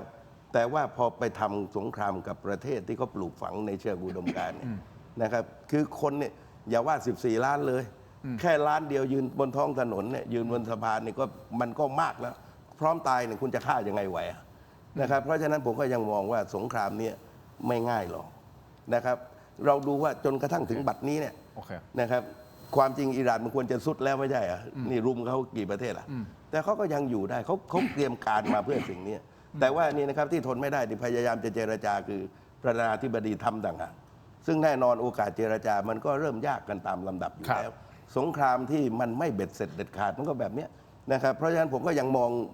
องว่าสถานการณ์นี้นะครับอย่างไรก็ยังไม่จบยังยาวนะครับวันที่จบก็ต้องนับบวกอีก3 ปีกว่าโลกมันจะเข้าสู่ภาวะปกติเซนงคิดยังไงกับสิ่งที่คุณจตุพรพูดก็คนที่กำหนดว่าจะจบเมื่อไหร่คืออิหร่านคือคนอันนี้ชัดเจนผมพูดมาตลอดอยู่แล้วนะครับแต่สิ่งที่ผมบอกสักครู่ก็คือแนวทางของสหรัฐก็จะเป็นแบบนั้นคือปิดล้อมให้คุณขยับแล้วคุณจะอดได้ขนาดไหนนั่นเป็นวิธีการจะทนได้แค่ไหนอยู่ที่เขาแล้วก็คนที่ฝ่ายการเมืองเขาเนี่ยเขายอมแล้วตอนนี้ก็เหลือแต่ฝ่ายทหารที่ไม่ยอมกับผู้นำสูงสุดก็แล้วแต่ผู้นำสูงสุดก็ไม่สบายป่วยอยู่แต่ว่าทหารก็ IRGC จะไม่ยอมทีถ้าไม่ยอมเนี่ยมันก็จะกลายเป็นลักษณะของ failed state ก็คือรัฐล้มเหลวเพราะว่ามันจะถูกตัดกันติดต่อสื่อสารทั้งหมดพอตัดกันติดต่อสื่อสารเนี่ยคนที่จะไปคุมประชาชนข้างนอกมันไม่มีไง อันนี้เป็นเป้าหมายนี่วิธีการของเขานะอิหร่านจะทำได้จะคุมวิธีการอื่นผมไม่ทราบแต่ว่าวิธีการคิดเนี่ยจะเป็นแบบนี้ แสดงว่าสหรัฐไม่ต้องการที่จะไปคุยกับฝั่งของทหารของอิหร่านใช่ไหมครับ คือเขา เพราะในเมื่อคนที่คุมจริง ๆ คือทหาร ใช่ ก็ไปคุยส่งคนพยายามเจรจากับท พูด หาร ผ่านทางรัฐมนตรีต่างประเทศเพื่อแบบบอกว่าโอเคจบแค่นี้นะอะไรเงี้ย แต่รัฐมนตรีต่างประเทศกับทหารอย่างที่เสนาบอกคนละสาย เขาแยกกัน คนละสาย แต่ตอนแรกคือยอมกันแล้วตอนแรกก็แยกกัน แล้วสิ่งที่ทรัมป์เขายืดเวลามันเนี่ยก็คือเหมือนจะจบแล้ว แต่ว่ายังไม่ลงตัวก็ยืดไปนิดนึงอาจจะจบแล้วลงตัว ตอนนี้ผมเชื่อว่าจริงๆผมเชื่อว่าครั้งนี้น่าจะจบ แต่เมื่อไม่จบเนี่ยก็แปลว่าทางฝ่ายการเมืองถูกยึดอำนาจไปแล้วโดยปริยายก็ตอนนี้ก็พูดเฉพาะ IRGC นั้นวิธีการต่อไปก็คือเป้าหมายของสหรัฐก็คือรวมทั้งอิสราเอลด้วยนะก็คือเจาะไปที่ IRGC เท่านั้นเพื่อจะตบให้อยู่ นั่นคือวิธีเดียวถ้าเป็นอย่างนั้น ถ้ามองทางการทหารนะส่วนจะทำยังไงวิธีการเนี่ยก็ต้องไปดูกัน ครับแต่ที่แน่ๆคุณผู้ชมครับคะแนนนิยมของทรัมป์เนี่ย ตกลง ล่วงหนักมากนะคุณผู้ชมครับผลสำรวจล่าสุดในสหรัฐอเมริกาคะแนนนิยมของประธานาธิบดีโดนัลด์ทรัมป์ลดลงแต่ระดับต่ำสุดนับตั้งแต่เริ่มดำรงตำแหน่งสมัยที่ 2 โดยมีปัจจัยหลักมาจากเรื่องสงครามกับอิหร่านแหละครับคุณตู่เสนงพบว่ามีชาวอเมริกันเพียง 37% ที่สนับสนุนการทำงานของทรัมป์นะ 37% เท่านั้นนะครับขณะที่ 63% ไม่เห็นด้วยครับโดยในนี้นะฮะมีจำนวนมากถึง 50% กว่าครึ่งหนึ่งเนี่ยแสดงความไม่พอใจอย่างรุนแรงกับสิ่งที่ประธานาธิบดีโดนัลด์ทรัมป์ปฏิบัติการอยู่อันนี้มันจะเป็นปัจจัยหรือเปล่าเสนงก่อนที่จะกลับไปที่คุณตู่นะว่าเฮ้ยทรัมป์ต้องหาทางลงให้เร็วที่สุดแล้วแหละไม่ไหว ตัวเลขนี่แปลกเพราะจริงๆเมื่อตอนเริ่มสงครามเนี่ยเขาเหลือ 27%นี่แปลว่าขึ้นมานะ อ๋อจากตอนเริ่มสงครามแรก ตอน ๆ เริ่ม ใช่ ส ไหม งคราม 27 ผมนั่งดูอยู่ 27%ตอนนี้ขึ้นมา 37 ก็แปลว่ามัน ก็ยังมีส่วนหนึ่ง ตีขึ้นมาได้ไงได้ 10%เป็นเรื่องแปลก แต่ไม่ว่าอย่างไรก็ตามอ่ะสุดท้ายเนี่ยคนอเมริกันเนี่ยนะก็เหมือนคาวบอยขี่ม้ายิงปืนนะคุณเป็นเจสซี่เจมส์เป็นโจรปล้นเปิ้ลมันคุณยิงตูมชนะปังเนี่ยจบคุณเป็นวีรบุรุษดังนั้นแนวคิดของทรัมป์ก็เป็นอย่างนี้แหละพวกฝ่ายขวาไอ้ผมนี่เป็นพวกกลางทรายนะนี่เขาขวาจัดเลยดังนั้นเขาจะมีความรู้สึกว่าเขาต้องลุยเขาพูดง่ายๆคือเรากลับไปยุคสมัยรัชกาลที่ 4 ที่ 5น่ะที่มีการล่าเมืองขึ้นน่ะนั่นคือทรัมป์ยึดน้ำมันเวเนซุเอลายึดน้ำมันอิหร่านได้สมมติว่าได้นะแล้วจะไปบี้จีนต่อ เราก็ไปคิวบาต่อ เอาคิวบานั้นจัดการแป๊บเดียวแต่จะไปบี้จีน คุณตู่มอง ก็นี่ไงว่าความที่สถานการณ์เนี่ยเขาใครก็มองเกมที่เสนงว่าบอกเพราะฉะนั้นก็ลำพังอิหร่านชาติเดียวเนี่ย ครับ เกือบ2 เดือนแล้วคุณยังเคี้ยวไม่ได้อะที่คุณมันเหนือกว่าเขาครบหมดอ่ะนะทีนี้สิ่งอย่างที่ผมบอกว่าอิหร่านเนี่ยถ้าเรานะครับถามผู้รู้เราแม้กระทั่งศึกษาเขาเตรียมการรับมือนี่กว่า 40 ปีเนี่ยบัดนี้เนี่ยนะครับคนก็ยังใช้ชีวิตตามปกติอยู่นะแต่ว่าสำคัญก็คือว่าเมื่อประธานาธิบดีทรัมป์เนี่ยเขาแสดงเจตนาชัดเจนว่านี่ครับต้องการน้ำมันกับแร่หายาก ผมก็ยังมองว่าณขณะนี้เนี่ยนะครับถ้ามันไม่มีอะไรลังเลเนี่ยนะครับเขาคงฟาดกันเต็มแต่ปัญหาก็คือว่าทำไมมีปัญญาได้แค่เนี้ยก็คุณมหาอำนาจเนี่ยคุณขีดเส้นตายขีดแล้วขีดอีกจะล้างอารยธรรม แสดงว่ามีบางอย่างที่เขากลัวอยู่ ผมว่าเขาวิตกนะครับก็คือหมายความว่าเสนาธิการทหารเนี่ยที่ถูกปลดไปเนี่ยคือทหารด้วยกันมันปราบมือมันรู้เหมือนนักมวยคนละหมัด2 หมัดมันรู้แล้วนะครับเพราะฉะนั้นเขาก็คือเรื่องแนวทางในการตัดสินใจอะไรบางอย่างเนี่ยมันไม่ง่ายเหมือนอย่างที่เห็นทำไมมันไม่จบเร็วแบบในกรณีของอิรักอ่ะหรือแม้กระทั่งลิเบียนะครับทั้งที่จริงสูตรเดียวกันเป๊ะนะครับให้คนออกมาชุมนุมแล้วก็ปฏิบัติการนะครับแต่ว่ากรณีอิหร่านเนี่ยผมมองดูเหมือนเวียดนามอ่ะท้ายที่สุดนั้นเนี่ยนะครับก็มันไม่มีทางที่จะชนะกับชาติที่เขาพร้อมจะยอมตาย สุดท้ายก็จะผลกระทบก็คือทั่วโลกตอนนี้แหละ ทั่วโลก ที่มันกระทบอยู่ แต่เรื่องน้ำมันคงไม่หนักหนาแล้วเวเนซุเอลาออกมา มีทางออก แต่ที่บอกว่ามีอันเนี้ยเหมือนเวียดนามมันคือว่าสมัยเวียดนามเนี่ยอเมริกาไม่ข้ามเส้น นี่เหมือนกันไม่ใช้กำลังทางบกเห็นไหมข้อจำกัดคือไม่ใช้กำลังทางบก เพราะว่าเขาไม่อยากให้คนไปสูญเสียไงตามอเมริกันต้องไม่เสียชีวิตเขาก็เลยแค่ถล่มทางอากาศแล้วก็ปิดล้อมเท่านั้น เนี่ย เอง ปัญหาก็คือว่าแล้วทำไมไม่กล้าใช้ไง มันมีข้อจำกัดไม่ได้ ถ้าเข้าไปแล้วติดเนี่ยคนอเมริกันไม่ยอม ยาว คนอเมริกันไม่ยอม แล้วเลือกตั้งกลางเทอมกำลังจะมา เขาต้องให้เสร็จภายในเดือนมิถุนายน เพราะว่าถ้าเอาทหารขึ้นบกจะกลายเป็นอีกเรื่องนึงของสงครามอะ ยาว นะครับเพราะฉะนั้นผมว่าอเมริกาลังเลนะครับ คุณผู้ชมครับก็ต้องติดตามกันต่อไปแต่ขออนุญาตนะฮะ ครับ ใช้จังหวะนี้นะครับเสนงครับคุณตู่ครับ ครับ ขอขอบคุณนะครับเม็ดอมซิงค์พลัสผลิตภัณฑ์ไมบาซินจากเกรเตอร์ฟาร์มานะครับมี 3 สูตรที่มีคุณประโยชน์จากวิตามินหลากหลายชนิดครับเม็ดอมซิงค์พลัสวิตามินซีและโคคิวเทนกลิ่นองุ่นมะนาวเม็ดอมซิงค์พลัสลูทีนและบิวเบอรี่กลิ่นแบล็คเคอร์เรนต์เม็ดอมซิงค์พลัสเบต้ากลูแคนกลิ่นสตรอเบอรี่นะครับซิงค์มีส่วนช่วยในการทำหน้าที่ของระบบภูมิคุ้มกันและกระบวนการต่อต้านอนุมูลอิสระครับถ้าเจ็บคอไอหรืออยากเสริมภูมิคุ้มกันนะครับเลือกไมบาซินจากเกรเตอร์ฟาร์มาหาซื้อได้ที่ร้านสะดวกซื้อซุปเปอร์มาร์เก็ตและร้านขายยาทั่วประเทศไมบาซินจากเกรเตอร์ฟาร์มาก้าวสู่60 ปีอย่างมั่นคงและยั่งยืนนะครับขอบคุณไมบาซินนะฮะที่อยู่เคียงข้างถกไม่เถียงนะครับขอบคุณมากเลยนะครับต่อกันที่ยาดมสมุนไพรตรามังกรทองจากอ้วยอันโอสถนะครับซึ่งจะมอบให้ทั้งสองท่านนะครับเสนงครับพี่ตู่ครับแต่ผมขอแนะนำยาน้ำแก้ร้อนในเขากุยจากอ้วยอันโอสถนะครับบรรเทาไข้ตัวร้อนทานได้ทั้งเด็กและผู้ใหญ่นะครับมีจำหน่ายตามร้านขายยาทั่วประเทศนะครับอ่านคำเตือนในฉลากและเอกสารกำกับผลิตภัณฑ์ก่อนใช้นะครับนี่คือยาน้ำแก้ร้อนในเขากุยจากอ้วยอันโอสถนะครับขอบคุณมากๆนะครับอ้วยอันโอสถที่อยู่เคียงข้างถกไม่เถียงนะครับขอบคุณมากๆครับต่อกันที่ยาท่าน้ำขาวนี่นะฮะคุณผู้ชมยาท่าน้ำขาว49 บาทฝาสีฟ้าตราหารคู่มาตรฐานสากลนะครับหาซื้อง่ายตามร้านขายยาแผนปัจจุบันทั่วไปราคาเพียง49 บาทเข้าถึงง่ายจาก HK Pharmaceutical นะครับซึ่งยาท่าน้ำขาวนี้นะครับคุณผู้ชมครับแก้ท้องอืดท้องเฟ้อรักษาลำไส้อักเสบฆ่าเชื้อโรคในลำไส้นะครับยาท่าน้ำขาว49 บาท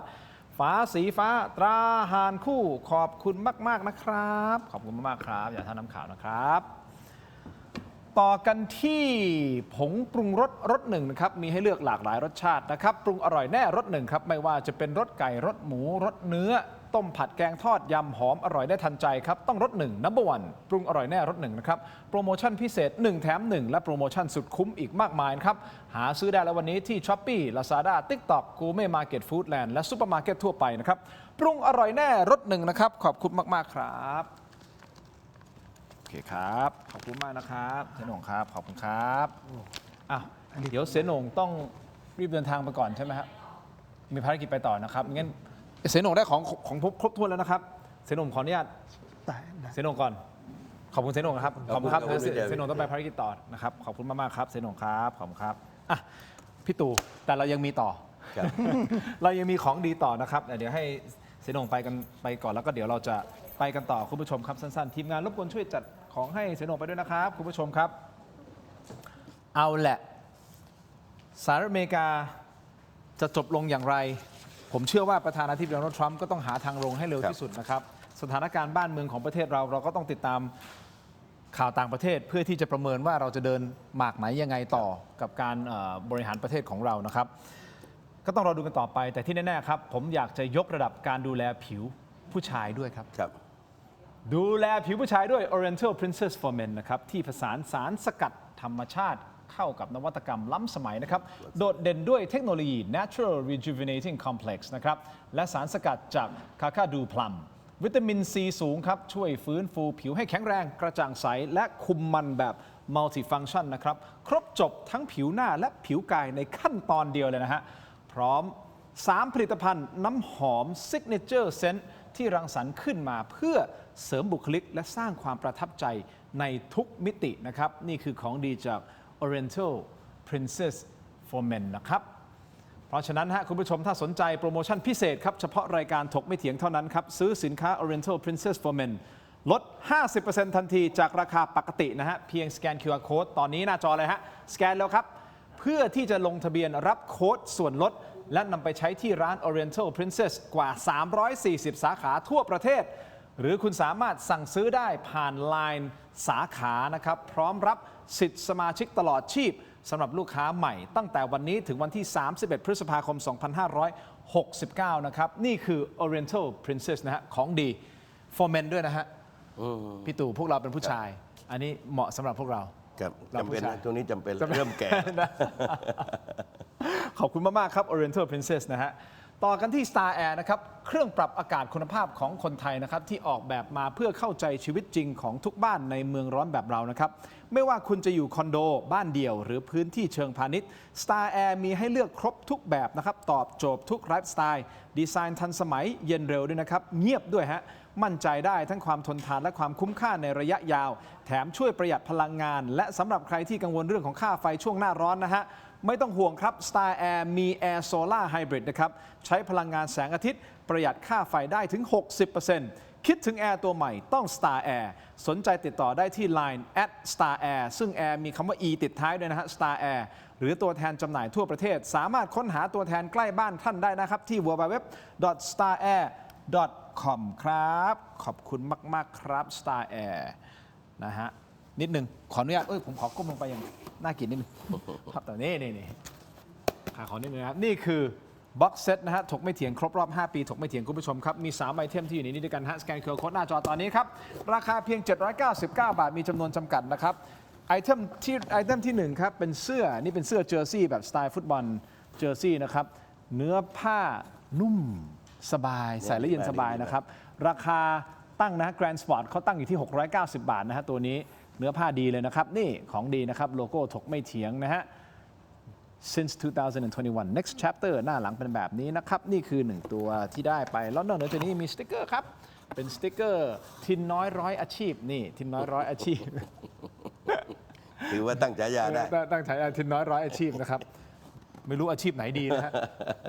เป็นสติกเกอร์ไปติดเคสโทรศัพท์มือถือได้หรือไปติดหน้าบ้านได้นะฮะติดในรถก็ได้นะฮะคุณผู้ชมครับและนี่ฮะขออนุญาตแนะนำนี่คือนี่ฮะยาดมถกไม่เถียง ดมแล้วเถียงต่อได้นะครับข้างในเป็น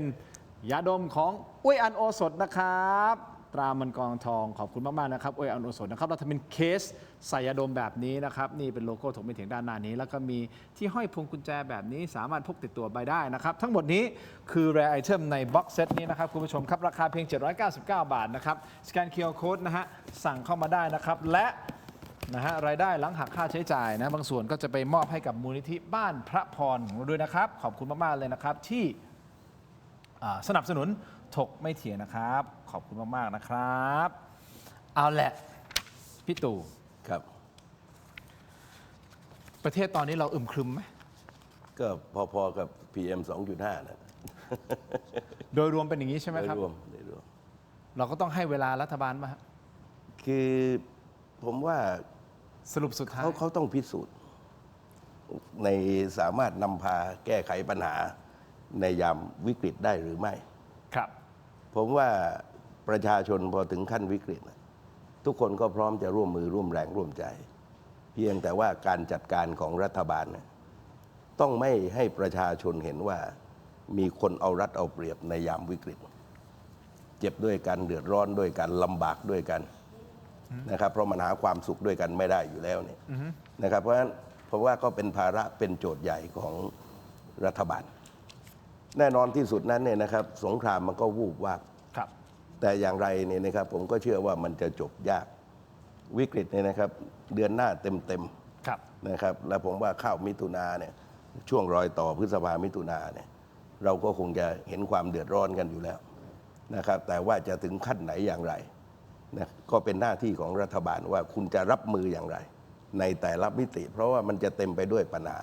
ครับ นะครับเพราะผมก็มองว่ารัฐบาลจะอยู่หรือไป มันไม่ใช่เรื่องคะแนนเสียงนะ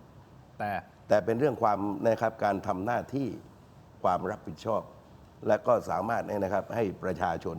มีความเข้าใจได้ ครับ คือคนพร้อมลำบากที่ผมพูดเมื่อตอนต้น ครับ นะครับเพราะว่าเราก็เข้าใจสถานการณ์ ครับ แต่ว่ารัฐบาลต้องทำให้เห็นว่ามันเสมอภาค ครับ นะนี่ผมว่าเป็นเรื่องที่หลัก ครับ เมื่อกี้ตั้งประเด็นแล้วก็ไม่ยอมได้ถามเรื่อง44 นี่กำลังจะบอกผมขอเวลาพี่ 2 นาทีวิเคราะห์หน่อย 44 สสเอาอย่างนี้ฮะคุณผู้ชมครับวันที่ 24 อาจจะเรียกได้ว่าเป็นวันชี้ชะตา 24 เมษายน 24 เมษายนนะครับวันชี้ชะตาของ 44 อดีตสสพรรคก้าวไกล ซึ่งหากศาลฎีการับคำร้อง หลายคนมองว่ามีโอกาสสูงนะครับที่แนวโน้มจะออกมาก็คือรับฟ้องและแน่นอนฮะถ้ารับฟ้องโดยอัตโนมัติคือต้องหยุดปฏิบัติหน้าที่ ครับ ยกเว้นจะมีคำสั่งเป็นอื่นใด ครับ ถูกต้องไหมครับ คุณตู่คิดว่าประเด็นเนี้ยหนึ่งเราไม่ก้าวล่วงท่านหรอกเพราะเราไม่แน่ใจว่าตกลงจะเป็นยังไง แต่ถ้าสมมุติเกิดจะต้องหยุดปฏิบัติหน้าที่จริง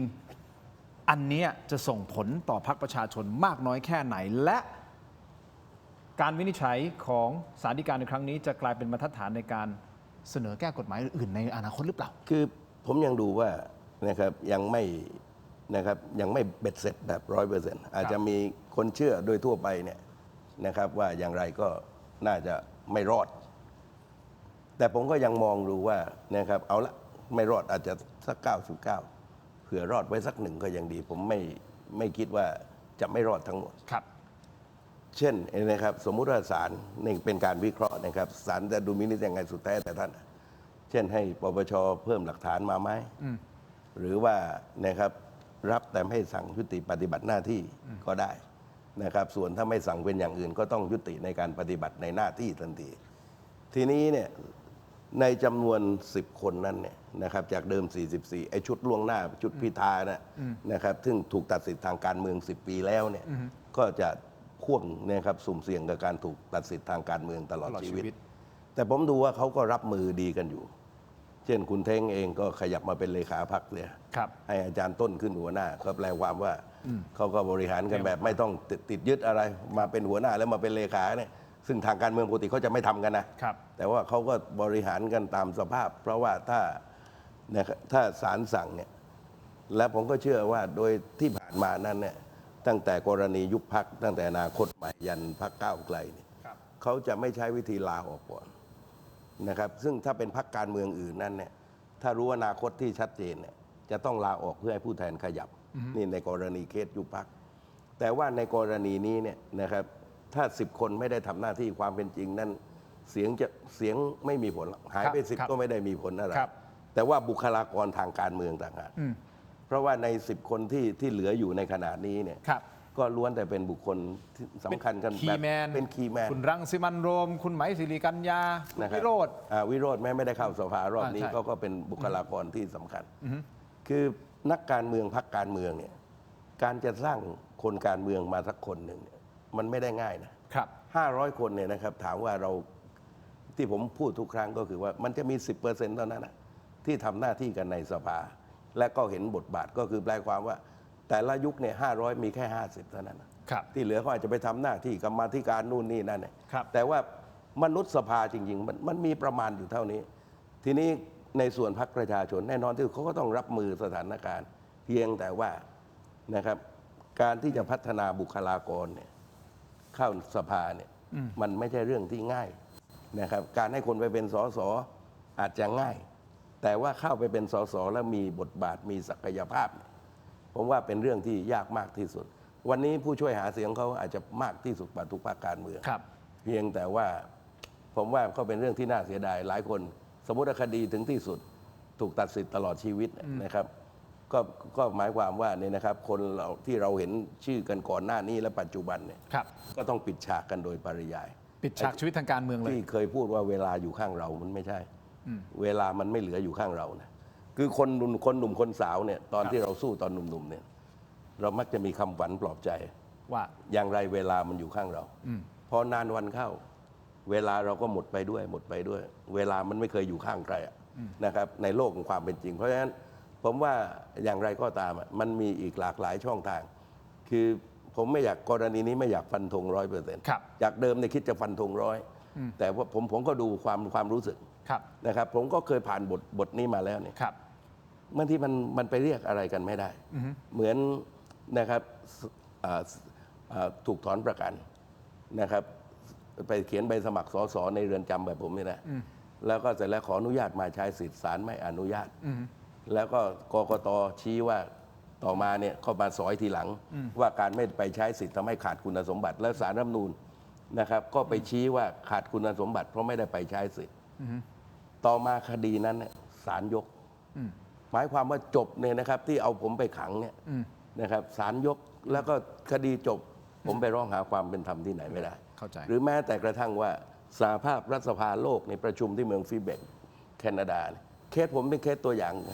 นะครับก็คือมีมติของสหภาพรัฐสภาทั้งโลกบอกให้คืนสมาชิกภาพกับนายจตุพรพรหมพันธ์แต่ประเทศไทยเขาไม่สนโลกนะครับเพราะฉะนั้นพอออกมาจากสภาเนี่ย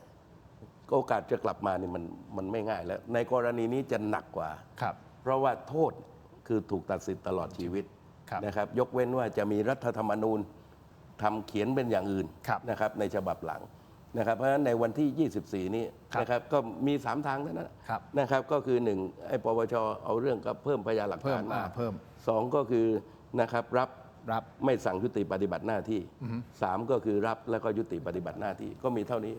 เพ รอดูวันที่ 24 ครับ ได้ครับ วันนี้ขอบคุณคุณตู่มากๆนะครับ ขอบคุณมากครับคุณตู่ครับ ครับสวัสดีครับ ทั้งหมดนี้คือถกไม่เถียงคุณผู้ชมครับ ขอบคุณทุกท่านสำหรับการติดตามครับ ลาไปก่อนครับ สวัสดีครับ